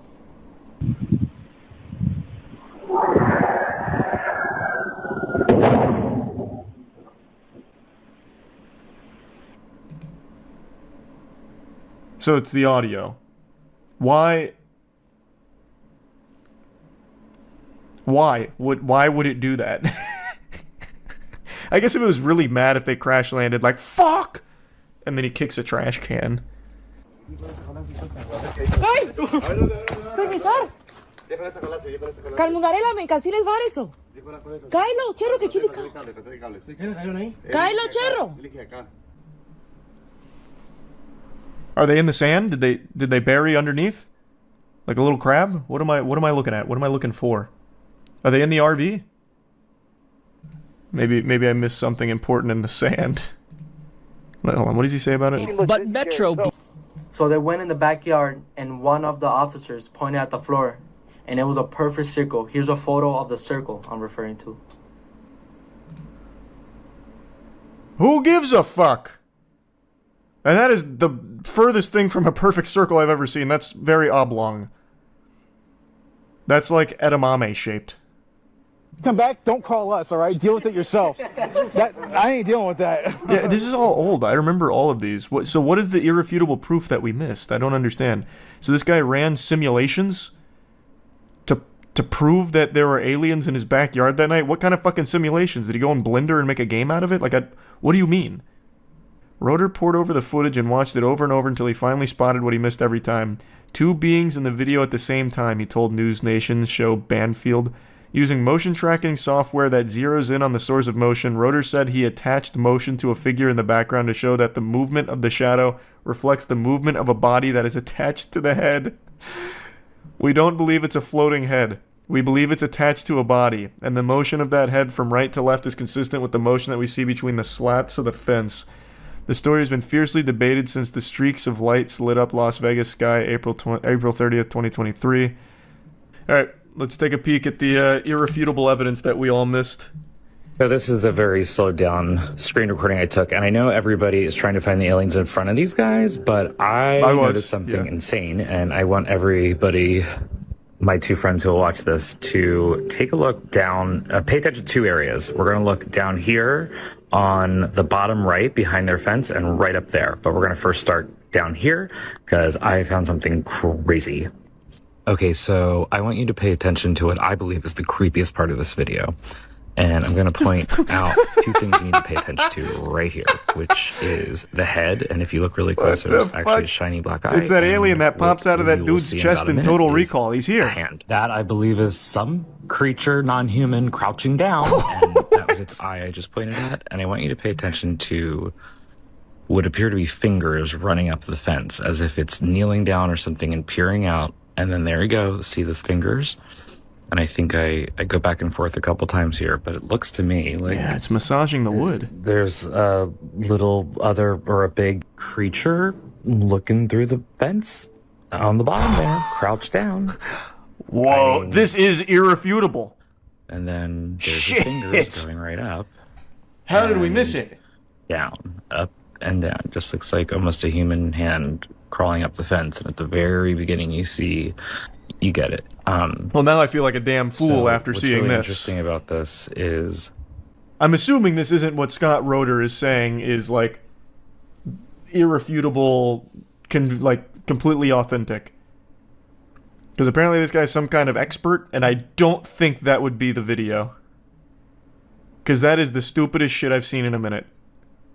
So where is Scott Roeder's video? To another episode of Surviving the Survivor. It is a fact that one man could not have made those 3 shots. It's a fact that John F. Kennedy was shot from the front, right, not the back. If you know how bullets react, you know that when a bullet goes into the brain or into the body or into the tissue, it creates a smaller hole on the entrance and a bigger...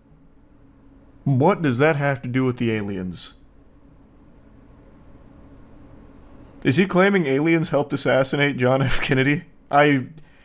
I really want to believe that that's the angle he's taking. I'm going to rewind briefly. We are so off course now, but I have to know if he's blaming that on aliens. All right, Scott. Let me jump in 1 second. So, Scott, is your claim? And I don't want to stay on this because we were delivering UFOs. It's a ridiculous argument. I mean, you got to come to me more with Scott. Do you believe there were 2 shooters? Is that what you're saying? Oh, okay. Damn, it's not about aliens. Fuck, that would have been amazing if he's like, listen. If you analyze the Zapruder film, frame by frame, you're going to see 5 extraterrestrials touch down and blast them with a ray gun. It's right there. We used our motion tracking software to confirm it. Which I found initially, and I didn't even see or recognize the being or whatever it is above the fence. Then you're a until damn just few fool. weeks I ago. recognized it right away. It was pointed out to me by a Viltrumite. subscriber to a friend of mine's podcast. But once you see it, you can't deny it. So there's actually two beings in the video at the same time. Where is his video? Once you see it, you can't deny it. Well, show it to me so I can stop denying it.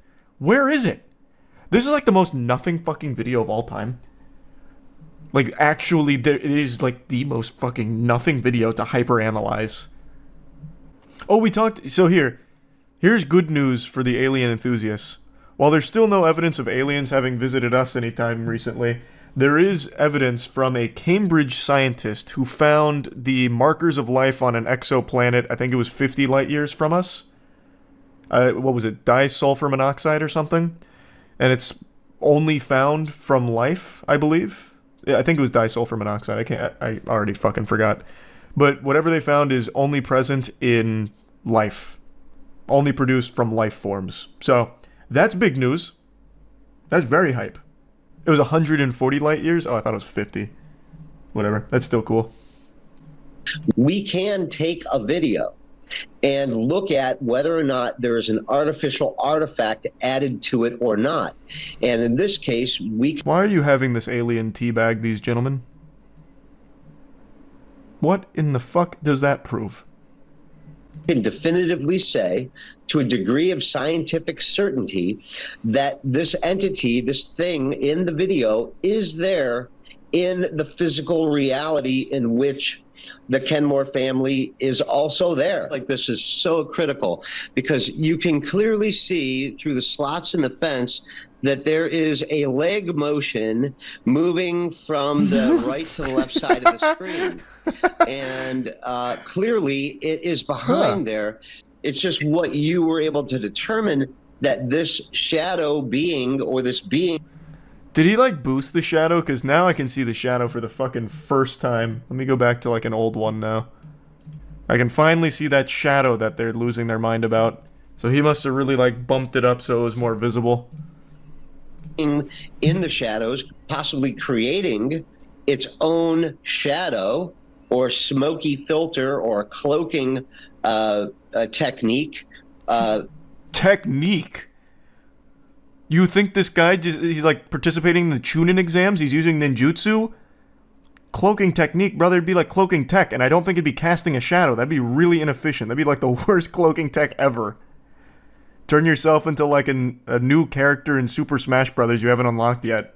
But cloaking itself from the camera itself, in that it's minimizing our ability to identify pixels inside of that shadow. Joined now by UFO Her face really says it all. I don't detect anything overt as a red flag that I would say that made me suspect that it was edited. I'm so curious. Why would it... Let's just assume he's 100% right. Why the fuck would an 8-foot alien just be walking around, stop at this fence, look at the camera, and then walk away? What? He probably would just leave the scene. He's probably like super tight that his Turbo Cosmo space cruiser crashed into a fucking backyard. He would be upset. He wouldn't be calm. Can you ask your dad to confirm if the garden alien from the Alien Bodies subreddit is real? Is there another alien body floating around like the ones in Mexico? Let me take a peek. Alien Bodies? I'm unfamiliar with that subreddit. This looks like the thing from Harry Potter when they pull up like the screaming plant. This is thought-provoking. So is this a satire subreddit, or is this, like, real? Different nostrils, but it appears to have the nipples. My god, it does. So we're not so different after all. Searching through these posts, but I don't understand what's going on here. Are people claiming this is a mandrake root and that the posters are all hoaxers? What are we looking at here? Obviously they, whatever they are, look visually interesting and sort of humanoid, but surely someone is not just sitting around with these things if they're actual biologics of some sort. First thing you do if you have actual bodies is you go straight to Ross Coulthart or George Knapp, I don't know who they are, not post it on Reddit and ask Redditors what they think it is. Not a match, the fingers look different. Where are the fingers on this thing? Forbidden potato. It does look potato-esque. It's definitely just some sort of prop. Like, this isn't... this isn't a fucking alien. There's no way. I do love the nipples on it, though. That is adorable. Muda made a video on this? How? What? Muda already made a video on this. When? Muda covered this in a 20-minute video. It was made by some guy who makes cursed items. Case closed. It's been a thing for days now. And nobody told me? You know I love this shit. What do you think real aliens would look like? I've said this 100 times and I'll say it 100 more. I think real aliens look insectoid. That is what I imagine. I don't think they will resemble anything close to humanoid. Not even remotely close. But would they have a cloaca? They probably wouldn't pee or poop. I don't know. Well, they'd have to. There has to be some way of getting out waste. Or maybe they're so efficient they don't have any waste. Hear about the U.S. Army pilot who allegedly spent 3 months on an alien mothership and even hung out with 2 of the aliens. Is it these 2 right here? And why wouldn't he give us more information? Like, why didn't they give him his their contact info? Look it up. His story sounds pretty legit, I swear. How does his story sound legit? He hung out with 2 aliens over the course of 3 months? Humans to find alien ruins soon, says ex-U.S. Army pilot who claims he spent 3 months on a UFO. Alex Collier, who served time as a helicopter pilot in the Army, claims he spoke to 2 aliens in the 1980s. A former United States Army helicopter pilot claims to have spent 3 months on an alien mothership and has said that humans will find ancient alien ruins in the universe soon. Alex Collier, I just read that. He allegedly spent time with aliens known as Andromedans, who were called Visasis and Moroani. This guy is writing fanfic. What the fuck? Why would they have human names? He wouldn't be able to understand them. What? They take a Rosetta Stone course or something to communicate with Alex? This man had a mental breakdown or a really bad ayahuasca trip. He insists his encounter with the aliens was so extraordinary that he was taken onto their spaceship. There he was forced to wear a special belt so the aliens could communicate with him over 3 months. Oh my god, that's so convenient. Yeah, I'm sure. They actually put the fucking Wumbo belt from SpongeBob on him. Amazing. The ex-pilot claims that this strange encounter happened in the 1960s when he was a child. He recounted that he fell asleep outside his grandfather's home while playing hide-and-seek. When he woke up, he found himself in a dark room where he met Visasis and Moroani. He spent nearly 3 months with them on the UFOs per his claim. However, that only transpired to 18 minutes in Earth time due to time dilation or alternate dimensions. He had a dream! He fell asleep. Yeah, you know what? I actually went to an alternate dimension last night. You guys wouldn't believe the shit I saw there. It was crazy. Shit was unreal. You can't prove that he's lying. I hate that argument. The alien duo apparently told him that humans are not alone in the universe and that there are many other alien races. During a talk he gave in Japan in 2007, he said, "Our science tells us that there are 100 billion galaxies, but we are only looking at one dimension. According to the Andromedans, there are 100 trillion galaxies, and every galaxy has life in it. We are far from being alone. The universe is vast. We are just beginning to travel space, and we are going to find ruins everywhere." Why would they communicate with a fucking child if they're trying to get a message to us? A random child. In the 1960s. This kid. He'll be the one. He'll be our vessel. He added, "I once asked the Andromedans how technologically advanced we were, and they said that the United States Army is 400 years more technologically advanced than we think they are." What does that mean? What? I once asked the Andromedans. I'm drawing a blank. They're communicating on an alternate dimension. This belt must have malfunctioned because there's no way that's a direct translation from Visasis. What does that mean? What does that mean? What? Then who thinks they are? Then the United States thinks they are? Then a child thinks they are? Then the aliens think they are? What is it? Who? It's in the military's interest to obfuscate. So the Andromedans are trying to reveal government secrets through a child. They don't know. They don't want us to know about Area 51, and Visasis was trying to protect us. Visasis, one of the aliens, allegedly told Mr. Collier that humans are the only race on Earth that use money. No shit! We're the only race on Earth that use money? We're the only race on Earth that's fucking sentient! We're the only race on Earth, like, the only species that does that. Of course. Do you mean the universe? Is Visasis illiterate? Did he just get, like, abducted by 2 dumb aliens, like actual idiots? Like fucking morons in their galaxy? From that moment on, Visasis would only refer to money as paper with pictures on it. Jesus, he's a pretentious Redditor. He got abducted by the worst aliens the galaxy had to offer. Or rather, the dimension had to offer. Probed a little too deep. Yeah, they went way too far on that one. We lost them. Octopus use currency to pay for things? I guess I don't know enough about how octopi function in the wild, but they're not using money. How about that? Maybe they use some kind of currency for trade, but they're not using the USD or the euro or rubles or anything. They're using fucking octopus tokens. What do you even find down there? Can we get Charles Sr. to firsthand explain to us in chat how pyramids are made by aliens? My dad and I have been really we have been talking about that so much recently. He really wanted me to watch Ancient Aliens Pyramid episode, so I did. It was so fucking silly, it was unreal. So then I ended up doing a deep dive on some more Ancient Aliens, and I ended up showing him one of the episodes where they thought that, what was it? Aliens were crossbreeding with robots, and Sasquatch was actually an alien or something. A YouTuber named Gabby Bell also made a video on it too. But I started showing him like how ridiculous some of the Ancient Aliens episodes and concepts were. And he's like, yeah, oh, that's super stupid. That's all a bunch of bullshit and a bunch of mumbo jumbo.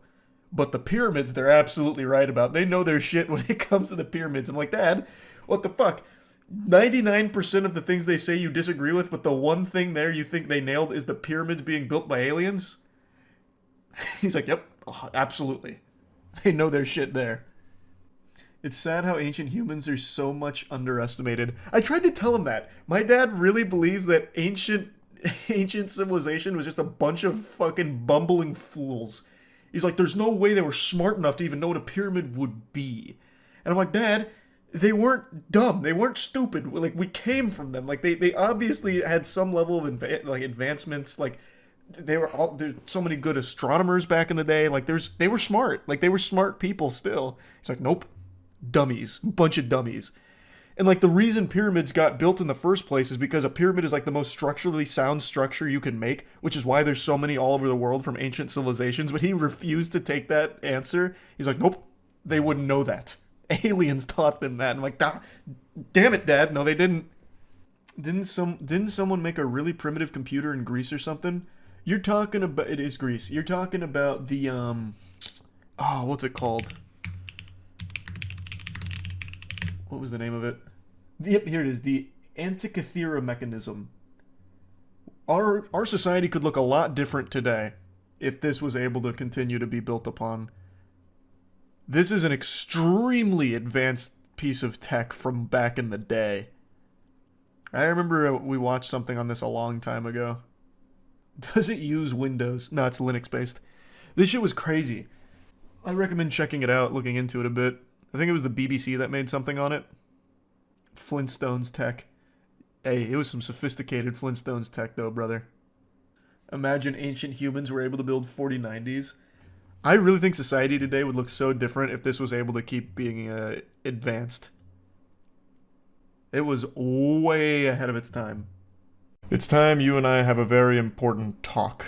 Might be an awkward discussion, but it's a very significant one in every person's life. The old birds and ETs. we need to discuss aliens a little more in depth, because there's a lot of misinformation floating around about what I believe in when it comes to these beautiful cosmic bastards out there, and, well, I want to set the record straight. All of you know, my dad loves aliens. I'd argue he's one of the biggest alien enthusiasts in this country right now. And he's very passionate about this topic. So am I. I am also very passionate about aliens, but more so because I find a lot of the theories that pop up about aliens visiting us, and here's UFO footage, and it's just like this poorly photoshopped image of two colanders stacked on top of each other, wiggling around in 240p, and it's black and white and just blurry out the wazoo. They're like, no, it's real footage of a UFO flying around.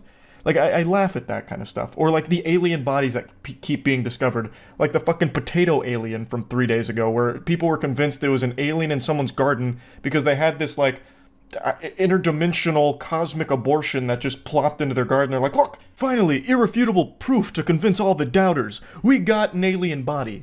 And it just looks like a shriveled up mushroom with nipples on it.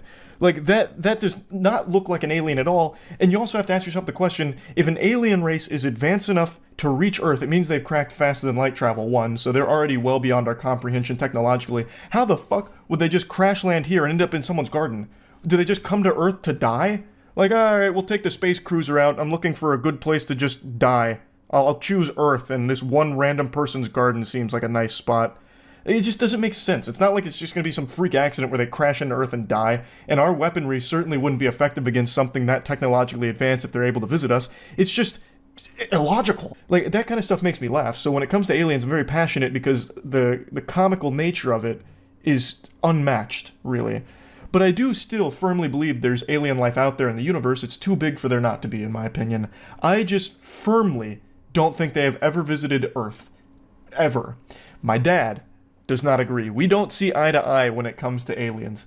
My dad is a firm believer that aliens have not only visited our planet, but helped us evolve and advance, all the way back into ancient times. He is a big proponent of ancient aliens. And while I too am an enjoyer of ancient aliens, it's for an entirely different reason.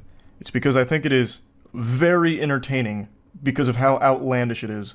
Meanwhile, my father subscribes to the belief that Ancient Aliens is right on the money when it comes to, like, aliens building pyramids and Puma Punku and all of that kind of stuff. So I just want to set the record straight. I believe aliens are out there. I feel like you'd be a fool to think that we're alone in the universe. I just really have seen no compelling evidence that convinces me they've ever visited Earth in any way, shape, or form.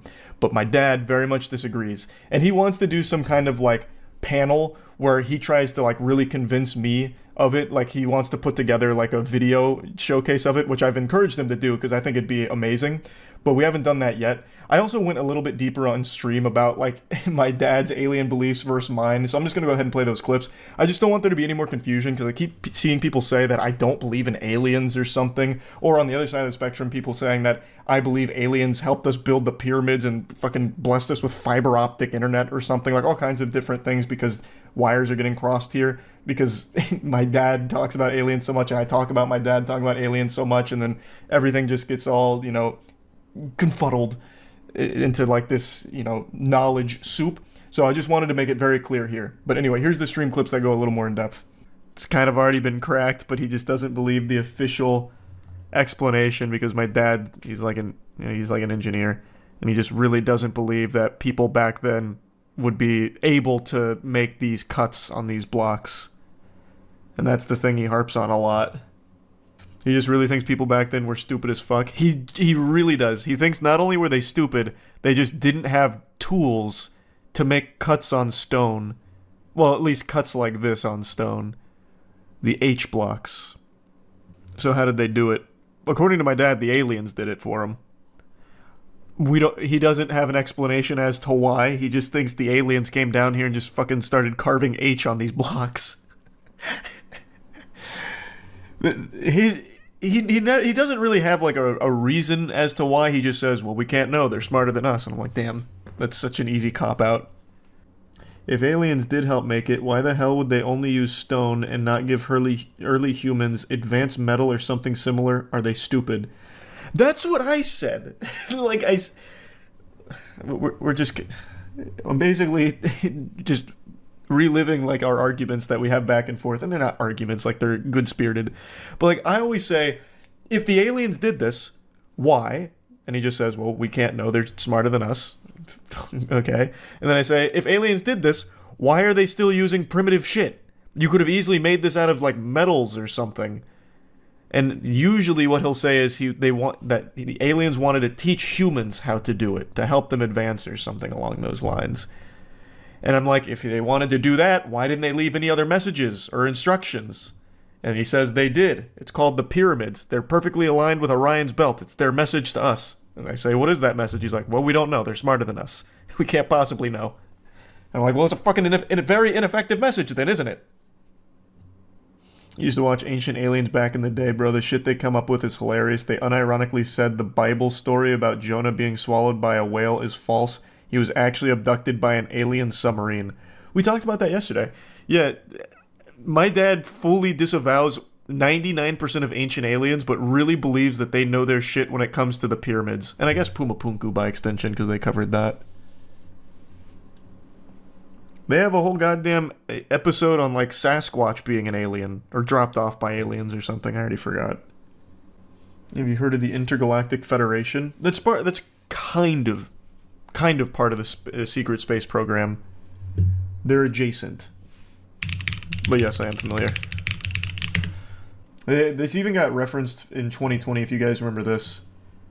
Former Israeli space security chief says extraterrestrials exist and Trump knows about it. He said, a galactic federation has been waiting for humans to reach a stage where we will understand what space and spaceships are. So this kind of kicked that whole thing off. What's the most heated alien argument you had with your dad? I don't know. Heated's just not the right word, because it's always comical. Like, we're usually both giggling, but he's very passionate about it. So I guess he kind of gets heated. He'll start, like, really, like, raising his voice about it. He's like, Charlie, I built cars for fucking 50 years. I know engineering. The people back then didn't have the tools or the fucking brain power to build the pyramids. It's simple engineering, son. When are you gonna stop being so stupid? But, like, he's not being mean about it. He's just getting, like, really animated. Speaking of Ancient Aliens, remember that episode where they said giraffes used to have short necks? Blame it on the aliens? Or am I on crack? That sounds like Ancient Aliens. There was even a whole meme for a while that was passed around Reddit where they had Sukalos, who my dad fucking loves.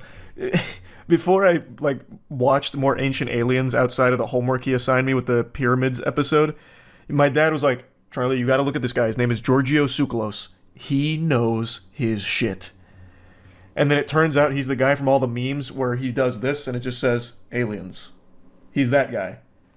And I felt almost shame. I was like, Dad, no. Not Sukalos. This can't be your expert source. It can't be. And sure enough, it was. And Sukalos is like the worst offender of just blaming everything on aliens. So in the pyramid episode, I think it was Sukalos, there was like a speculation like, this pyramid didn't have a tomb in it. So then why was it the way that it was? And Sukalos comes in and said, well, it's because they were communicating directly with aliens in the intergalactic cosmos far, far away. And he's like, well, do you have a source for that? Like, that's quite a leap. Like, how do you know that? Sounds like he's just messing with you. Doesn't sound like he actually believes it. No. No, you couldn't be more wrong. Since I was a child, my dad has been on the aliens and pyramids. I remember being a baby boy, a toddler, and my dad would try and have these profound talks with me where he'd sit me down and be like, listen, son, it might not be this year, it might not be 10 years, it might not be 20 years, but one day, you're gonna see, we're gonna find out that the aliens built those fucking pyramids. We will learn that the aliens helped us advance in our primitive stages. Like, I remember as far back as my brain will allow me that he has always been on that. Since day one. He's committed to the joke. It's not a joke to him, I'll tell you right now. Even tonight he texted me. He's like, so I see you talked about those stupid garden alien potato things or whatever. What did he say again? You say, what's that new alien vid? Bunch of bullshit. You gotta do one about Puma Punku. Love you. That was at 8:23. He is always on alien mode. You know what it is? I talked about this on stream. I'll mention it again. I think what happened is my dad, when he was a teenager, he always like believed that, like, he just really, because my dad is, like I said, he does so much engineering and has his whole life. He just really can't wrap his head around people back then being able to make like sophisticated stuff like pyramids and fucking giant H's, I guess. And I think he probably for a while harbored this belief that it must have been the aliens because it's so advanced, but was probably more open-minded to it, like to being proven wrong, like, hey, no, that's not what happened and here's how they did it, which we have a lot of evidence to support a lot of theories on how these things were made. But what happened, what really cemented him in this way, is my dad's roommate was a U.S. Army lieutenant? No. Major? I think it was a major. I can't remember the order. But he was a pretty high-ranking like a person in the military, and he worked at a MacDill Air Force Base, which is a huge Air Force base in Tampa. And they were roommates for the longest time. Even like after leaving the military, they remained roommates, remained very close.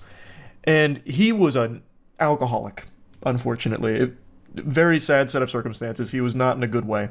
But my dad swears by this story that he was telling the truth. One day, his roommate came back, fucking blasted, per usual, and he told my dad that, that day on the base, they had recovered an alien corpse, and that MacDill Air Force Base had an alien body there. And my dad swears by it, fucking swears by it, that he wasn't being lied to. He was in his right mind enough to reveal that information. Like, he's usually very tight-lipped. This isn't something he would normally do. It probably rattled him to the core. And I think that was the moment the switch was flipped in my dad's brain, where it's like, okay, I'm right. The aliens are here, and they've been here. I think that's what happened. When really, what I think happened is the guy had a lot of mental problems, alcohol abuse, a lot of terrible things, and I think it may have just been associated with that. I don't think they actually had a fucking alien body on the base. You gotta find that guy and see if he was telling the truth. Well, I need a Ouija board for that because he's dead. Yeah, he passed away. So that information is, that's with him now, in the afterlife. The aliens got him. He knew too much. That's probably what it was. Thanks for the gift sub, Couch. What kind of information do you think was lost in the Library of Alexandria? You don't think the Egyptians had sophisticated tools? Well, hey, what the fuck? I have been firmly on the side of the people back then were still very smart, very resourceful, and actually had a very good understanding of, like, tools and all of that. They had the means at their disposal to make these things. Wait, you're barking up the wrong tree. I'm on your side. Thanks for the resub, Hubie. But as for the Library of Alexandria, God only knows what information was lost in that. They had Stanleys back then. Yeah, they probably fought wars over Stanley Cups back then. I did more research on Sukalos. Motherfucker unironically said Excalibur was an alien laser weapon. That does sound about par for the course. That's the Giorgio Sukalos I've come to know. Archaeology degree checking in. The thing with Puma Punku is simply we have not found the tools they used.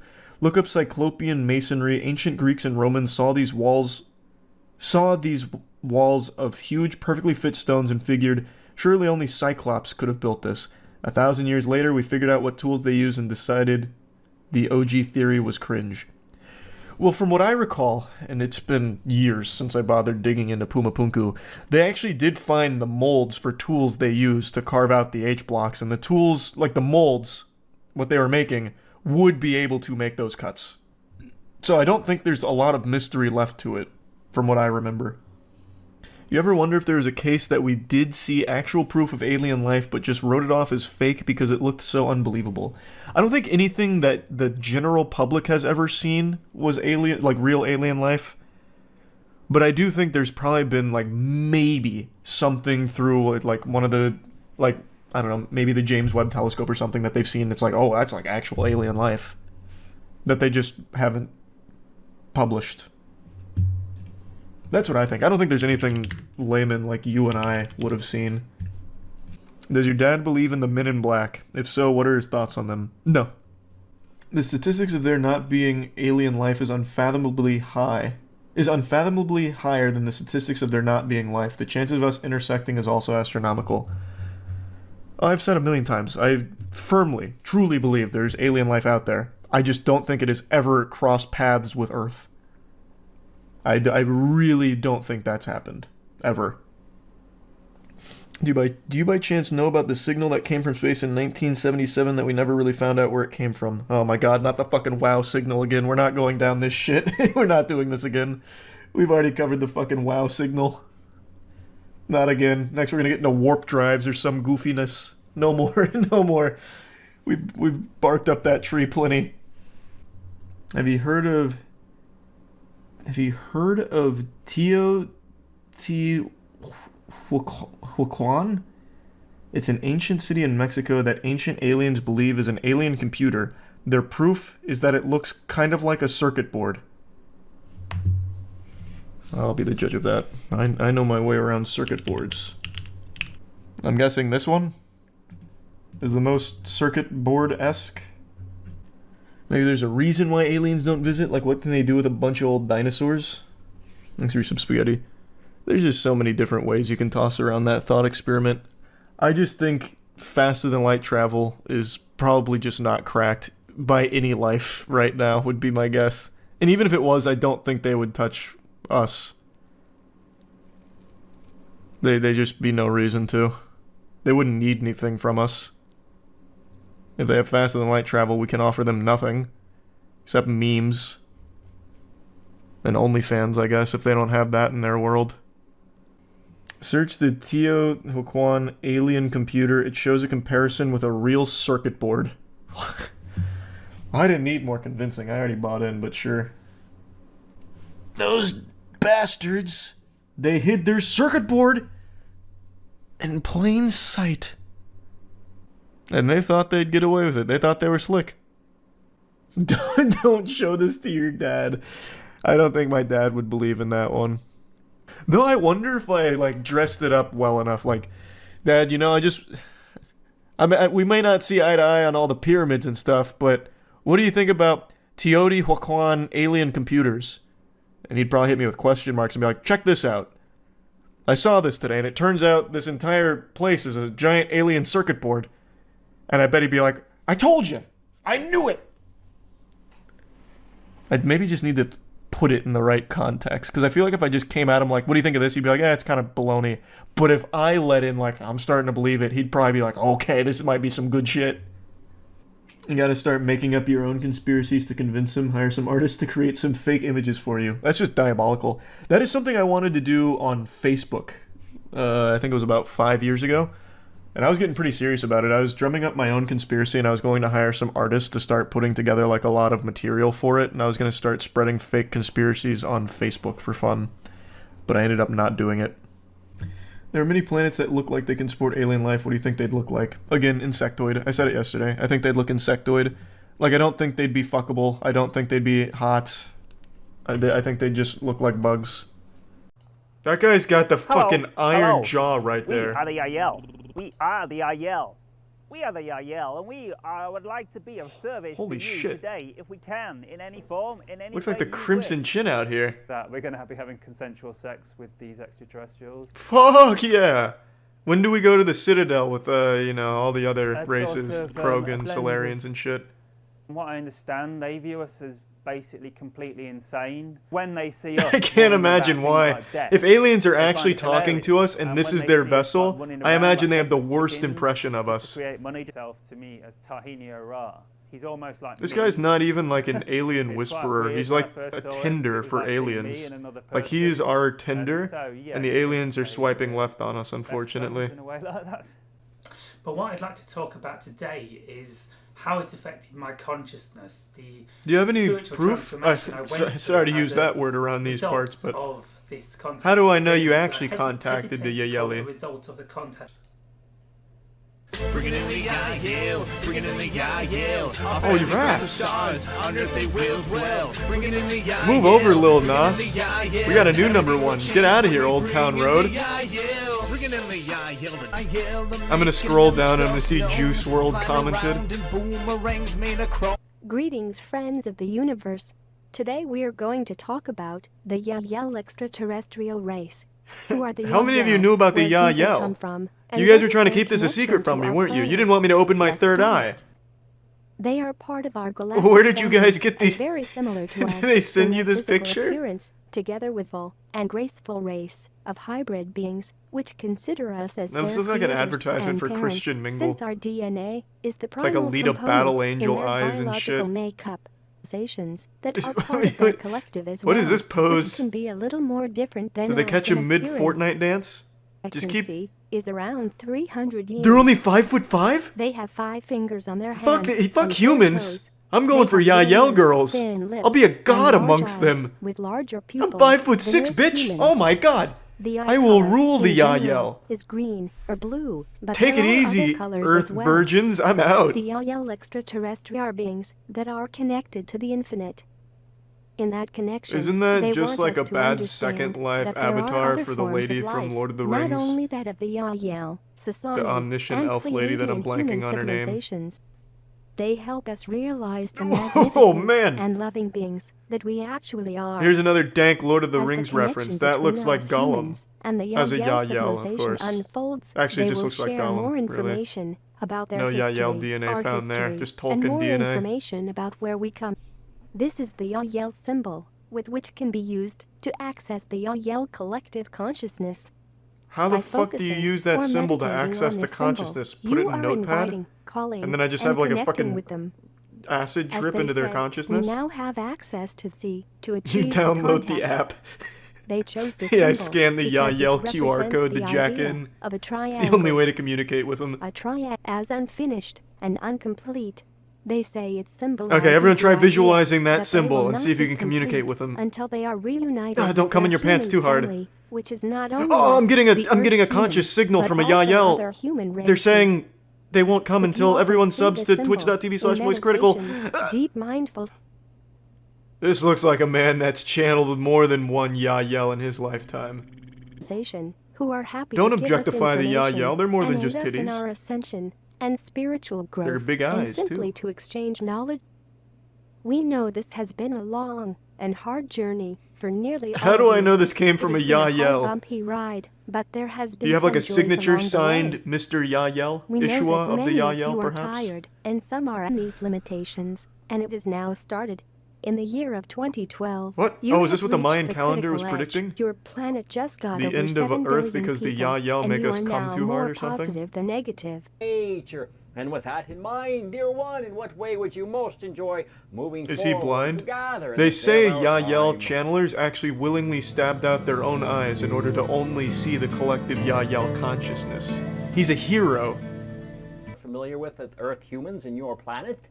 We then are of another planetary location. Can you get some? I don't want to talk And to in Ishua that, anymore. we Can you get someone actually else on the have line? Origination. I don't like of his more than attitude. one planet. There are. Doesn't matter, because again, as we are willingly sharing our love with each and every single one of you, one way or another, there will be other aspects of How are they yourselves sharing their that love? will I've never met a achieve Yael. state of realization in regards Ishua's to never state of talked to growth. me in a wet dream or Is something. there a particular goal to us and allowing yourselves to expand divinely?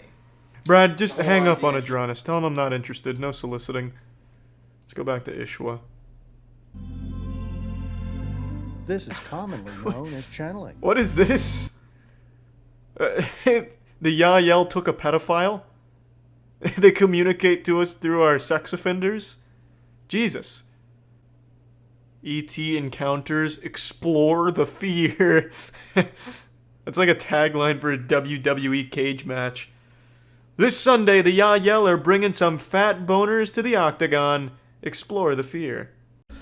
Have you heard of Daryl Enka? Not sure if he's crazy or a fraudster, but he claims to be able to communicate with / speak to an alien named Bashar. Bashar, huh? I'm unfamiliar with the cosmic entity known as Bashar, but I'd like to get familiar with them. Messenger of good news. Bashar, how to attract anything into your life by going gamma state. Huh? Many of you are familiar with some of the different frequency states of your brain. And you know that Yeah, 93.3 the hits. Yeah, I know those frequencies. different kinds of modalities, different kinds of perspectives. So this is Bashar talking to us right now, right? I'm guessing he's in his channeling stance. He's got like the TN tri-beam going with his hand, so I'm assuming this is the alien Bashar speaking to us through Daryl. Many of you are also not familiar with the idea called the gamma state, which is between... Did he just fart? Was that Bashar or Daryl that tooted? Which is between 40 and 100 cycles Man, just shot per himself. second in your brain. Cosmically. Quantumly. In the typical channeling state. And this particular vibration allows you to experience in the neurological net of your brain more cohesiveness, more acceleration, more connection, more synchronization. A lot of good buzzwords here, While Bashar. also simultaneously allowing certain neural pathways to actually close down. That is the gamma state. Also typically called the channeling. Reading comments always make, like, this is all well and good. If you want to pretend to channel an alien and just spout a bunch of gobbledygook, all power to you. But it's the comments that actually just make me feel so sad.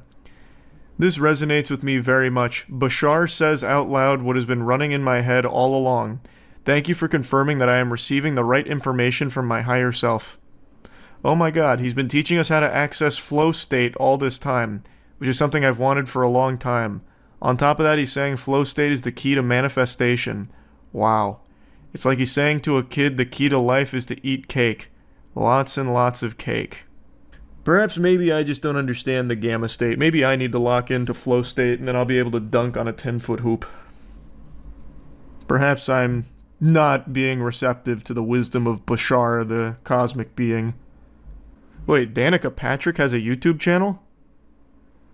And she interviewed Daryl and Bashar? What in the world? Bashar predicts humanity's coming great shift in 2024. Prepare yourself now. Bashar Sedana workshop. Oh my god, he goes in front of a class? Hi everyone. Hi. Hey. Someone who's lost in the song, an actor who becomes the part, in essence, is in a channeling state. But in that state, you can also access other portions of your own consciousness. You can access... Oh, so Bashar lives inside of him. Portions of information from throughout the universe. Jekyll and Hyde style. And make connections with other beings, other dimensions, what have you, depending on how you wish to focus the idea of that channel. He's interdimensionally traveling. For me, this began...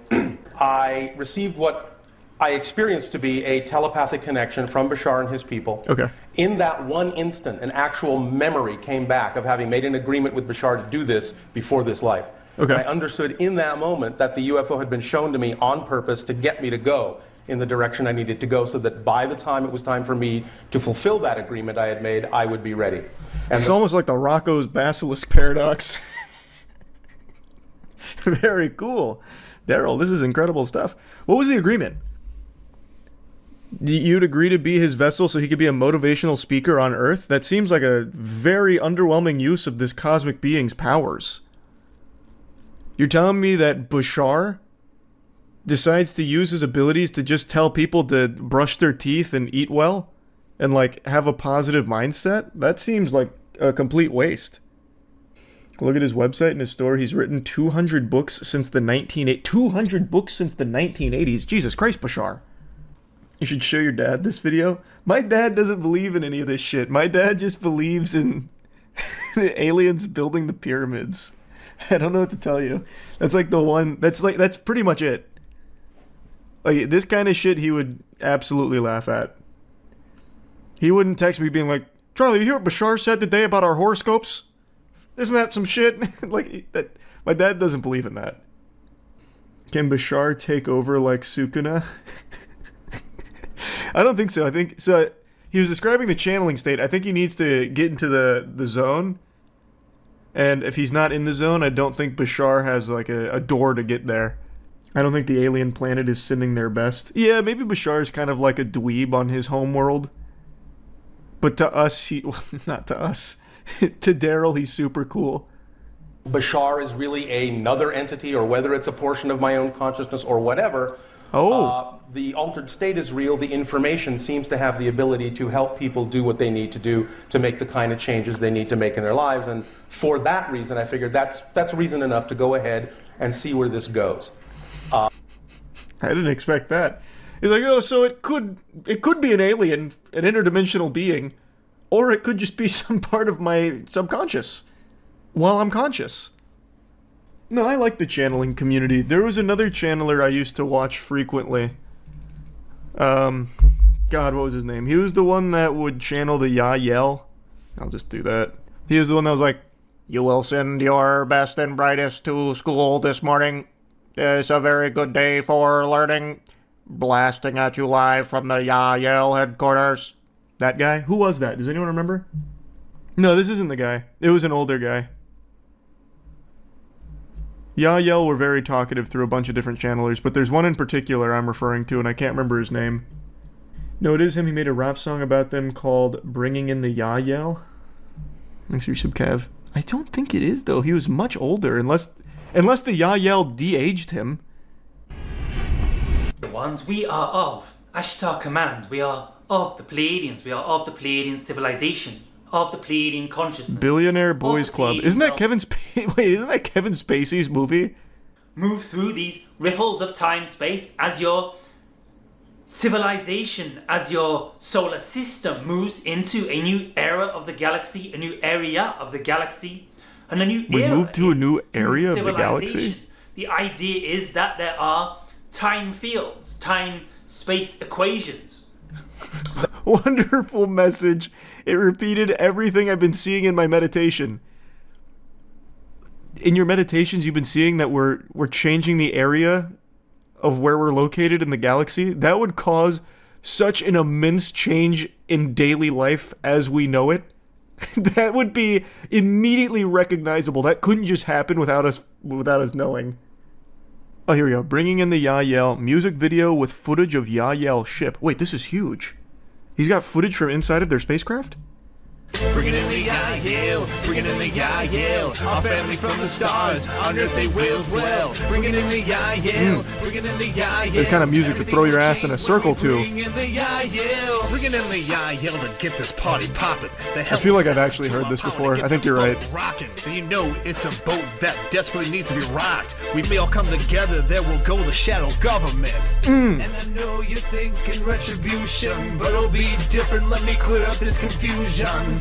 Cause the it's gonna be love. We ain't gonna give nothing but kisses and hugs. Yeah. Kiss and hug them. And then extension of you. I know it's hard to discard the old ways of war, but see it through. Cause there ain't no us. We bringing in the Yael. It actually might be the same guy. I could be misremembering. I thought he was much older. Because I'm pretty sure I've heard that song. That definitely opened some neural pathways the Yael wanted closed in my brain. Oh, this is a classic. This one's a classic. Teen girl abducted by praying mantis alien. Ancient alien. I've got to send that to my dad. My dad loves ancient aliens. How the fuck? Really, Dad? A girl abducted by a praying mantis alien? Ancient aliens. Aliens in disguise. Warn researcher. We've taken many humans. God damn it. Channeling the ninth dimensional Pleiadian collective. Interview with extra dimensionals. Here we go. Ah, yes. Hello, dear. This is the Ninth Dimensional Pleiadian Collective, and it is a pleasure and an honor to have the opportunity to connect with you. So, nice to meet you. In a short time today, we think we're going to cover a pretty lengthy or a pretty substantial amount of ground. So we're very, very excited. So thank you for the opportunity to connect. Absolutely. What's very interesting to me is all of these like ninth dimensional beings that are able to be channeled through these goobers are always just on standby. It's like they're waiting to be channeled. They must be like maybe interns of the other ninth dimensional Pleiadian society. Like, they just have to sit around like fucking phone operators waiting for some human to channel them? That sounds like so boring. Yeah, just actually channeling a call center. Why does no one ever channel like a really aggressive alien? Or like a really cool one, like, hey, sorry, I can't talk right now, I'm fucking 5 3-titted alien babes. Call back in a moment. And then break connection. Nothing ever like that. It's always like, oh, it's such an honor to be speaking with all of you on Earth. This is a 9th Dimensional Pleiadian Collective reporting in live. What do you want to know? You need to watch Daryl connect to Bashar. It's hilarious. I just watched Daryl connecting to Bashar. Or does he have like a ritual for it? Alright, he's jacking into the upside down. Assuming athletic stance. Oh, good crack. Sorry. No apologies. Do what you need to do to get the aliens on the horn.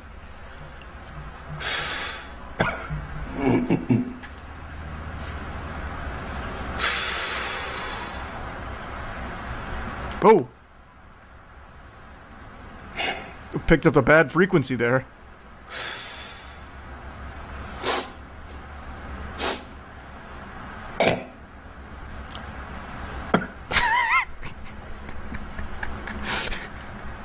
Oh shit!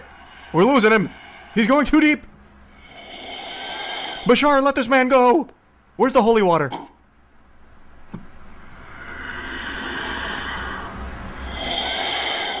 That actually sounds like Darth Vader's mask.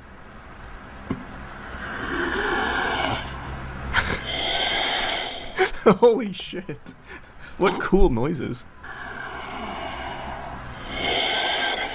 Now, if he actually starts levitating, then I'll be impressed.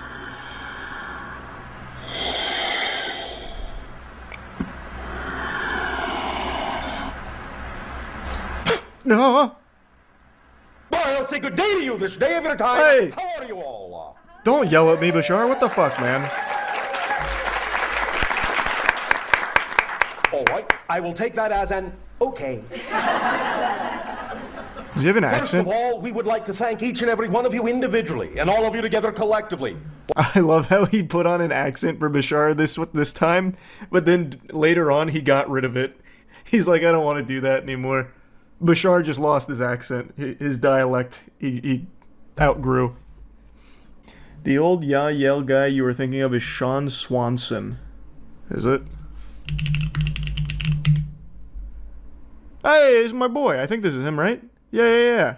And the idea of, from your perspective, not of Earth, but human beings. Yeah. See, I knew it. Very I knew it. Similar in appearance to that then that you are familiar with Earth humans and your planet.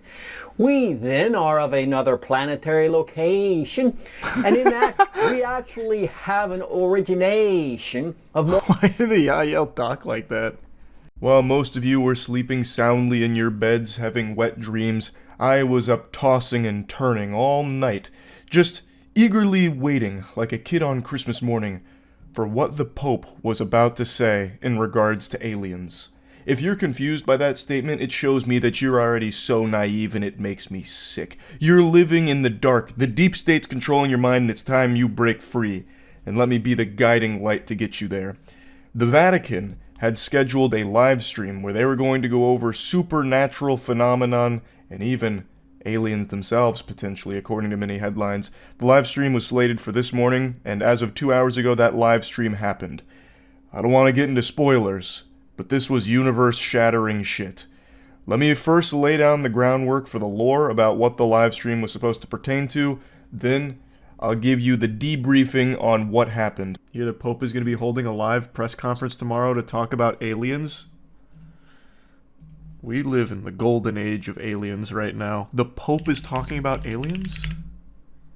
Pope set to hold press conference on aliens and supernatural. This is what I'm talking about! It's about time! Let's see what the Pope had to say about the aliens. Okay, never mind. The Pope is demanding that I pay the sun. What is this? This is so ridiculous. A word from Larry Kudlow, and that word is go fuck yourself, I guess. I hate modern journalists. I'm not paying just for access to a fucking article that you probably lifted from the tweets anyway. It's a radio station. That's what it seems like. 99.9. The Pope station. This one's tuned directly into God. Did you hear Jesus is going to be making a guest appearance at the Pope's press conference? Can you imagine that lineup? This would be like Coachella, but for religion. The Pope, Jesus, aliens. All we need next is Job. That'd be a wild lineup. They would go so hard. The Vatican is scheduled to release documents pertaining to the supernatural and other phenomena, and others are suggesting even about aliens. What's going to happen? According to the National Catholic Reporter, documents will be released that were prepared by 3 investigators. The document is set to explain the new norms considered by the dicastery for the doctrine of the faith about such issues. They have 3 Vatican investigators? Who are they? Is it like Russell Crowe from The Exorcist? Was that more of like a documentary than anything? What is this? The dicastery for the doctrine of faith. This is... I'm very new here. Here's the Holy Father tab. Okay. The last time a report like this was released was in 1978. The Vatican has now prepared papers that share the Pope and the Church's guidelines when it comes to things like apparitions and supernatural phenomena. Social media sites, blogs, and others interested in the discovery of the possibility of the existence of aliens and the proof thereof have been buzzing on different platforms, speculating about what will be put forth in the papers. A few media outlets are hinting that there would be something earth-shattering at the news conference, but that doesn't seem like the case. Tomorrow's press conference will be live-streamed, and the press conference will be led by Cardinal Victor Manuel Fernandez, who will speak about the Church's view on various items like apparitions and supernatural phenomena. In addition, the doctrine does comment on the Church's view about faith concerning aliens. Why? It's an easy explanation. According to the National Catholic Reporter, is being done so after a surge in reporting of aliens and supernatural phenomena from the mainstream media. Okay, so this just sounds like they're going to say, like, yeah, if there are aliens, they're, like, totally Catholic. Like, we're, like, completely fine with that. It doesn't seem like they're putting forth their own evidence of their existence, more so about their perspective on aliens versus the faith. That's a lot less hype than I was expecting. I thought the Pope was going to come out there with, like, a fucking alien head, slap it on the desk, and be like, yep, here they are. And this is the proof. I'll watch the live stream, but I'm not expecting anything earth-shattering here from the Pope press conference. What time is it? I'll set an alarm so I can be there right on time so I don't miss anything. 12 p.m. Like Eastern? 12 p.m. what? Central? 12 p.m. Pope time? Like, I don't... What does he operate on? Okay, not even the Reddit's all that pumped. Yeah, I'm not expecting much, so I guess we'll see. I'd love to be pleasantly surprised. The Pope podcast about aliens? Well, it's more than a podcast. He's going full-blown live stream. I don't know if it's on Kick, Rumble, or maybe they have their own dedicated service. Do you think the Pope will talk about the Kendrick versus Drake beef? I know we gathered you all here about, like, supernatural apparitions, aliens, Bigfoot, Sasquatch, Chupacabra, gnomes, goblins, whatever, but let's talk about the Kendrick versus Drake beef for a second, huh? Isn't that shit crazy? Well, aliens are definitely real. 100%. There's aliens out there. I think you'd be a fool to think we're alone in the universe. I just know that they're not here, and I don't think they ever have been. Maybe, like, aliens scanned us at one point. I think maybe that has, like, a slim chance. They got us with, like, a fucking UAV after a 3-kill streak somewhere in the cosmos. But other than that, nah, I highly fucking doubt aliens have ever been here. People always misconstrue my stance on aliens. I 100% believe... It's more than a belief. I know aliens are out there. I just really am... I also know they haven't been here. I don't really feel like reading all this. Why in the fuck would aliens be traveling across the galaxy in the golden snitch from Harry Potter? Like, this looks like a Christmas bell. Like, what is this needle? Like, this is... I mean, this is like steampunk almost. You can't be serious. There's no way.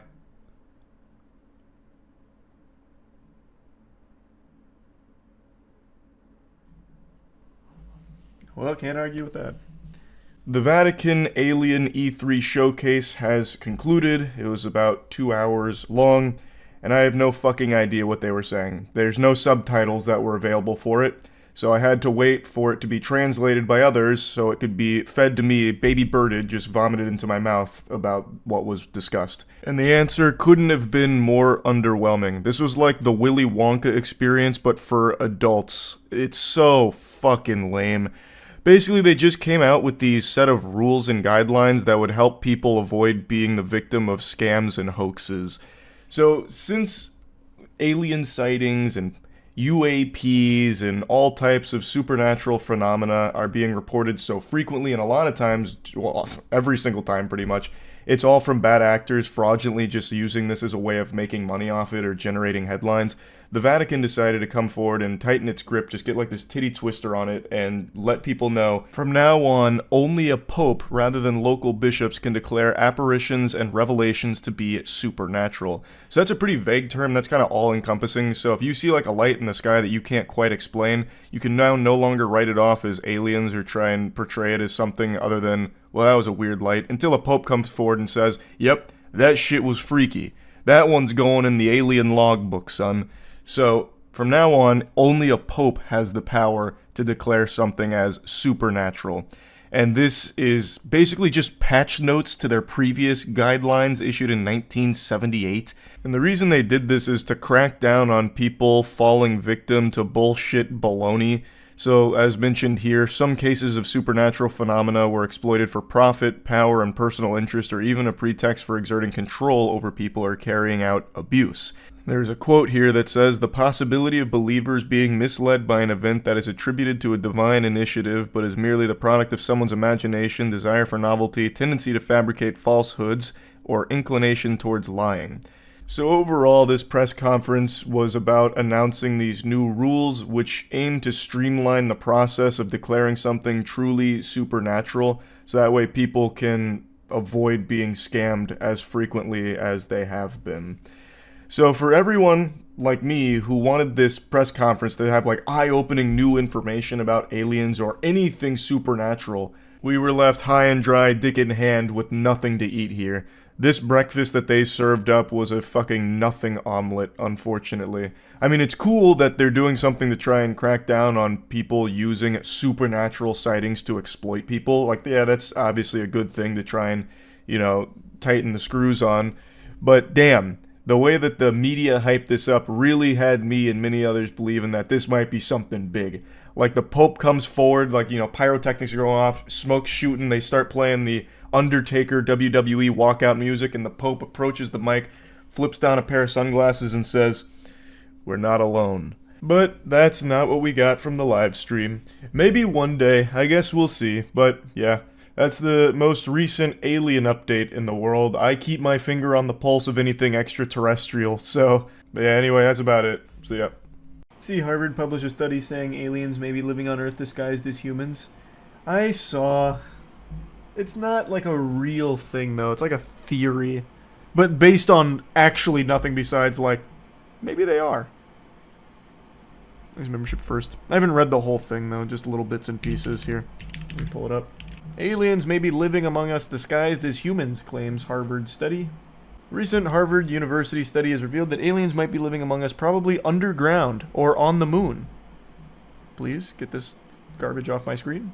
The Human Flourishing Program of Harvard University also stated that UFOs might be alien spaceships that are visiting to meet their alien friends living on Earth. Man, this sounds so real. Maybe the aliens come here because they have so many friends that they want to stop by and say hello to.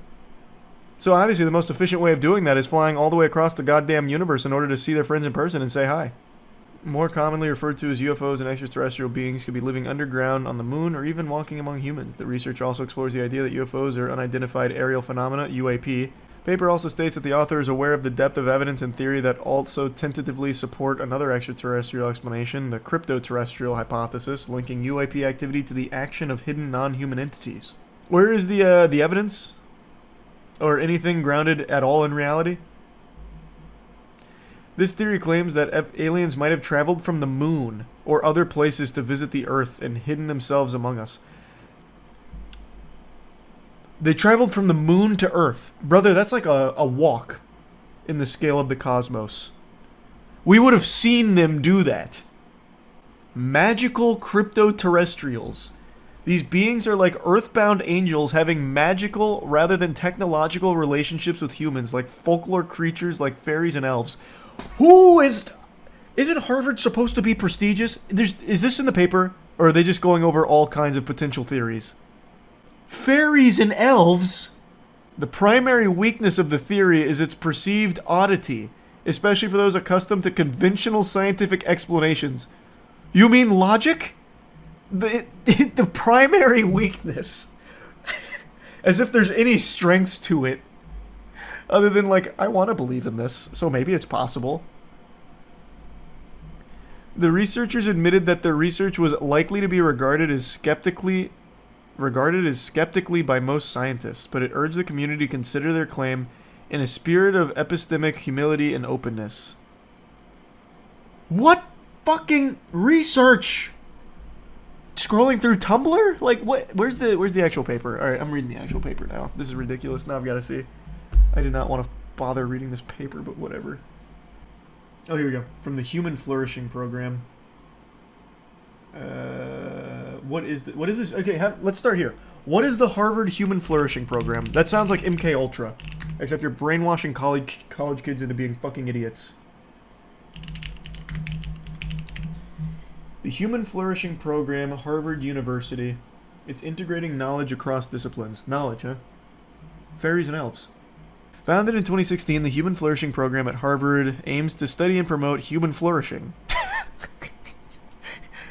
I love that. Please define human flourishing. What does that mean?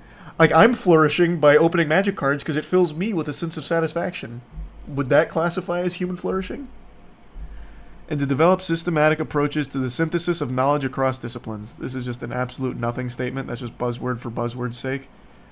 Many topics that are fundamental to human well-being, such as happiness itself, virtue, religious community, meaning, and purpose, have traditionally been viewed as principally falling within the purview of the humanities, often of philosophy or theology.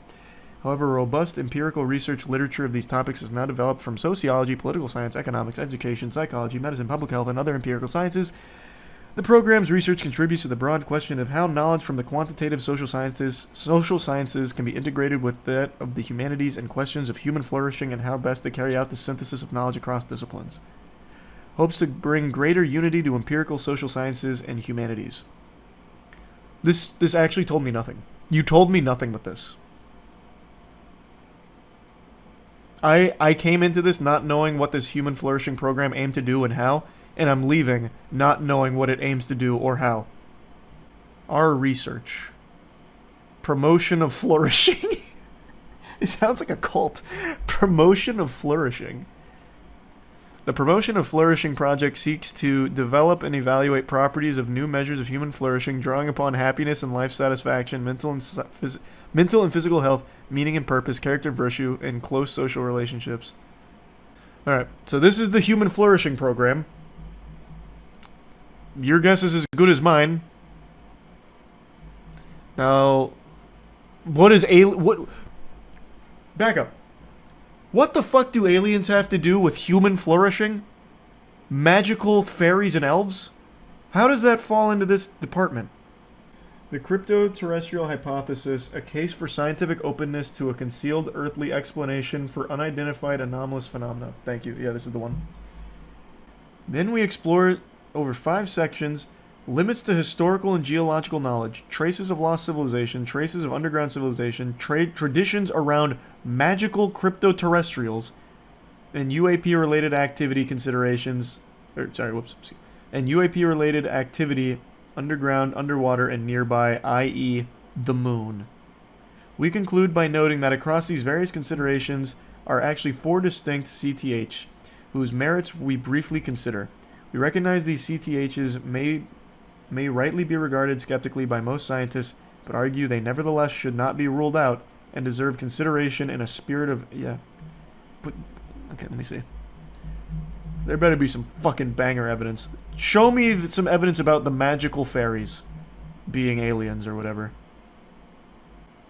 It's all just complete fucking speculation, based on nothing. The ideas canvassed thus far, while not generally accepted by contemporary natural science paradigms, nevertheless still fit somewhat within their rough boundaries. Aliens on the ocean floor or subterranean hominids would be highly surprising but not genuinely metaphysically revisionary in any strong sense, and essentially just involve extrapolating from activities in which we humans already undeniably engage, from flying spacecraft to living in caves. What? This is nothing. It's just not. It's just straight up nothing. We can't rule out the possibility that there are some magical crypto-terrestrials on the ocean floor. I mean, I fucking guess. I guess. Just like we can't rule out the possibility I shit my pants in the next 5 minutes. Like, it's super possible. Like, I could. I don't think I will. Like, I'm very confident I won't. But I guess we can't fully rule it out. It's just a statement that means nothing. Oh my god. Future human time travelers was just dropped in here with a source there. We're talking about fucking John Teeter again? Fucking time travelers and interdimensional beings? Is there warp drives in the paper? You know what? I'm going to control F warp drive. No. No warp drives, but there are Russian warplanes engaged with UFOs. Oh god, if warp drives came up, I would have blown a gasket. There, I'm not gonna just keep fishing through this. How odd. How odd. This dude's paper seems like it's his D&D campaign notes. So fucking true. Yeah. We need a deeper dive. A red thread. On that one Harvard paper. I have to... So... One thing I learned is that you can kind of publish anything. Well, not you as like just some random goober, but things will just get published without actually being fully peer-reviewed. So it doesn't necessarily constitute like real legitimate backing. You can kind of just do it. On r/UFO, a UAP filmed with good quality in slow-mo at the Miami Air and Sea Show. 3 videos from different angles. Ran the enhanced version of the spinning Miami UAP.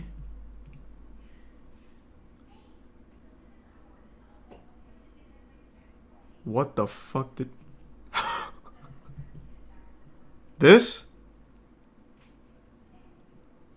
Bro, if that is an alien spacecraft, they have got to be the most dizzy species in the galaxy. Holy shit, if that's how they like traverse the cosmos. It's like a laundry machine. Like a washer. It looks more like a big hat being taken away by a strong gust of wind. That's a frisbee in slow-mo. No, it more looks like it's something like a septic tank or something that fell out of an airplane and they reversed the footage. So after it hit the water, they just reversed the footage and they just have it tumbling. Like that, I feel like I'm just watching something in reverse like that. My theory on why a super advanced extraterrestrial species might have become interested in nuclear materials in the 1940s. What? If they can visit our planet, surely they wouldn't care about nuclear materials. They would have literally cracked faster than light travel to get here. Why would they care about nuclear material? I just want to see this UAP again. If this case is genuine, after watching the film, I'm 90% convinced that there is no other plausible explanation, and perhaps abduction's claims are also true. From this? Bro, if this is accurate, if there are tiny little aliens in there, I no longer have anything to fear from them. Because they will not even be able to... They'll be walking around like they're fucking drunk. If this is how they travel. Literally blasting against the sides of a small metallic object. They're just getting pinballed in there. You don't know how they work? True, I guess they could be like gyroscopic. Everything's tumbling around them, but they're perfectly still. In that case, why have everything tumble, though? Oh, even they're making fun of it. Okay, so maybe they don't actually believe it. That might be sarcasm. I didn't think it was a bird until I saw this filtered video. The white looks like wings flapping up and down to me, with reverse colors due to one of the filters. I actually didn't even consider a bird. It looks metallic. It really looks like a piece of something that just fell off and got taken by wind.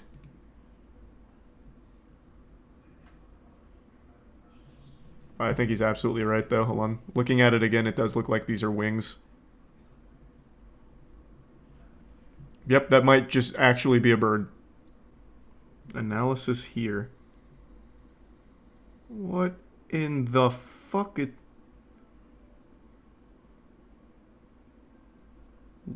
What is this? Oh. Alright, so the majority of these are just talking about how it's likely a bird, but then there's some that are doing deep Zodiac Killer level analysis on it.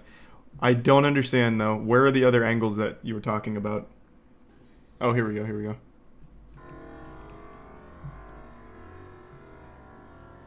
What the fuck?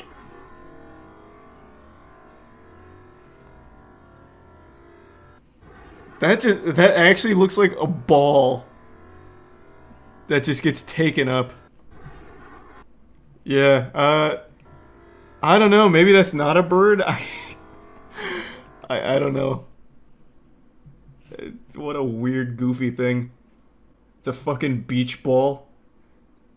Maybe? I don't know. If this is like the speed of it, though, what kind of bird can go that fast, like, upwards? Thanks to Maya, I learned hawks can dive at like 300 miles per hour, so if it was going down, I'd believe it's a hawk. But this is going up, right? Is this a spaceship made out of spider webs? What the fuck is that?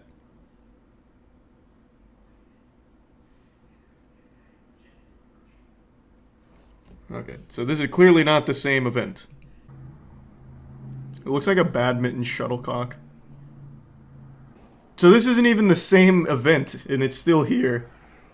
I'm on Glenstone in Springfield, Missouri. That is a cube spinning on an axis. Flickering. It's got lights around it. A cube? Middle of the day. What? I guess he can see it better than I can. Shit looks like the golden snitch. These are the smallest aliens ever. I don't think it's aliens, though.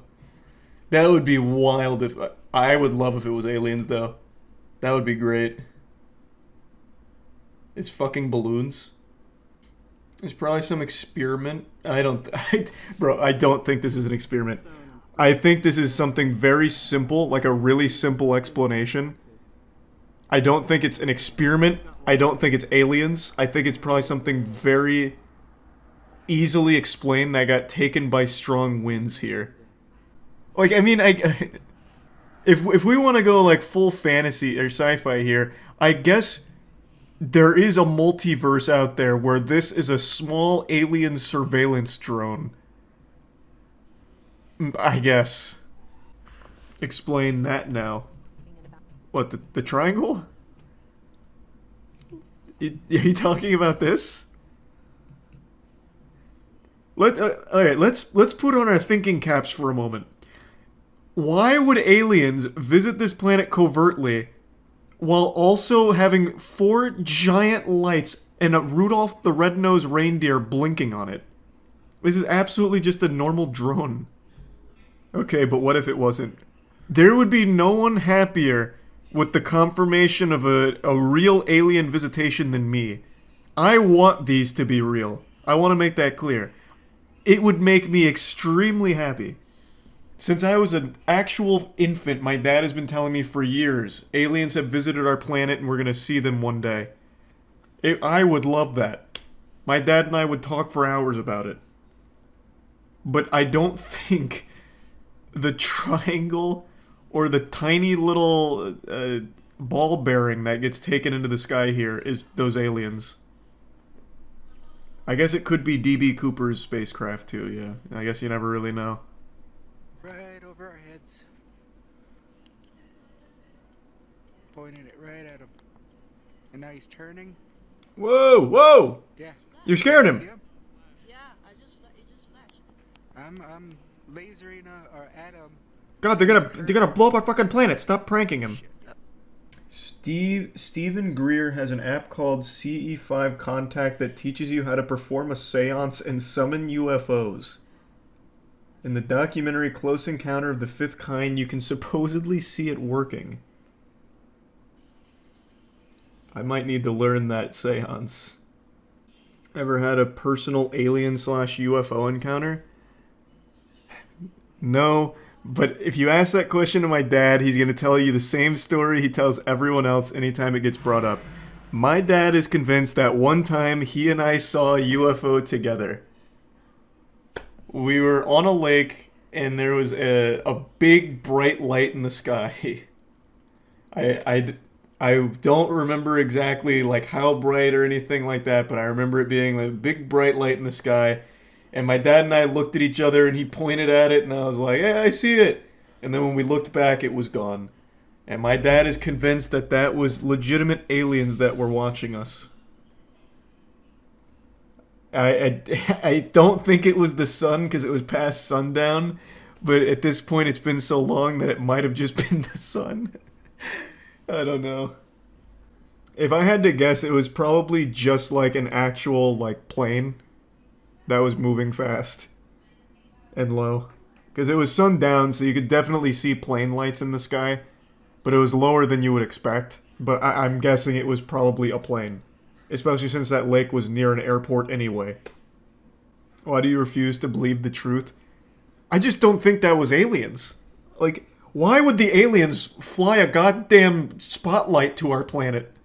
Why would they come here in a giant disco ball ship that's super bright over a lake? Why would they do that? That makes no sense. We would do a lot of mundane shit too if we invade another planet like aliens did. I just don't think so. I think if we found life on another planet, we'd first try to covertly study it. Like if we found them and they didn't know we were there, we would absolutely try our absolute utmost to not disturb them or alert them to our presence. 100%. And then we'd try and conquer them. Once we learned whether or not we were technologically advanced more than they are. Like, it wouldn't make any sense to immediately go to the planet and try and host like a rave. Like, I don't think we would fly to a distant planet, another solar system, and bring, you know, like, Deadmau5 out and the whole crew to, like, party on the planet right away. We'd, like, ease into it.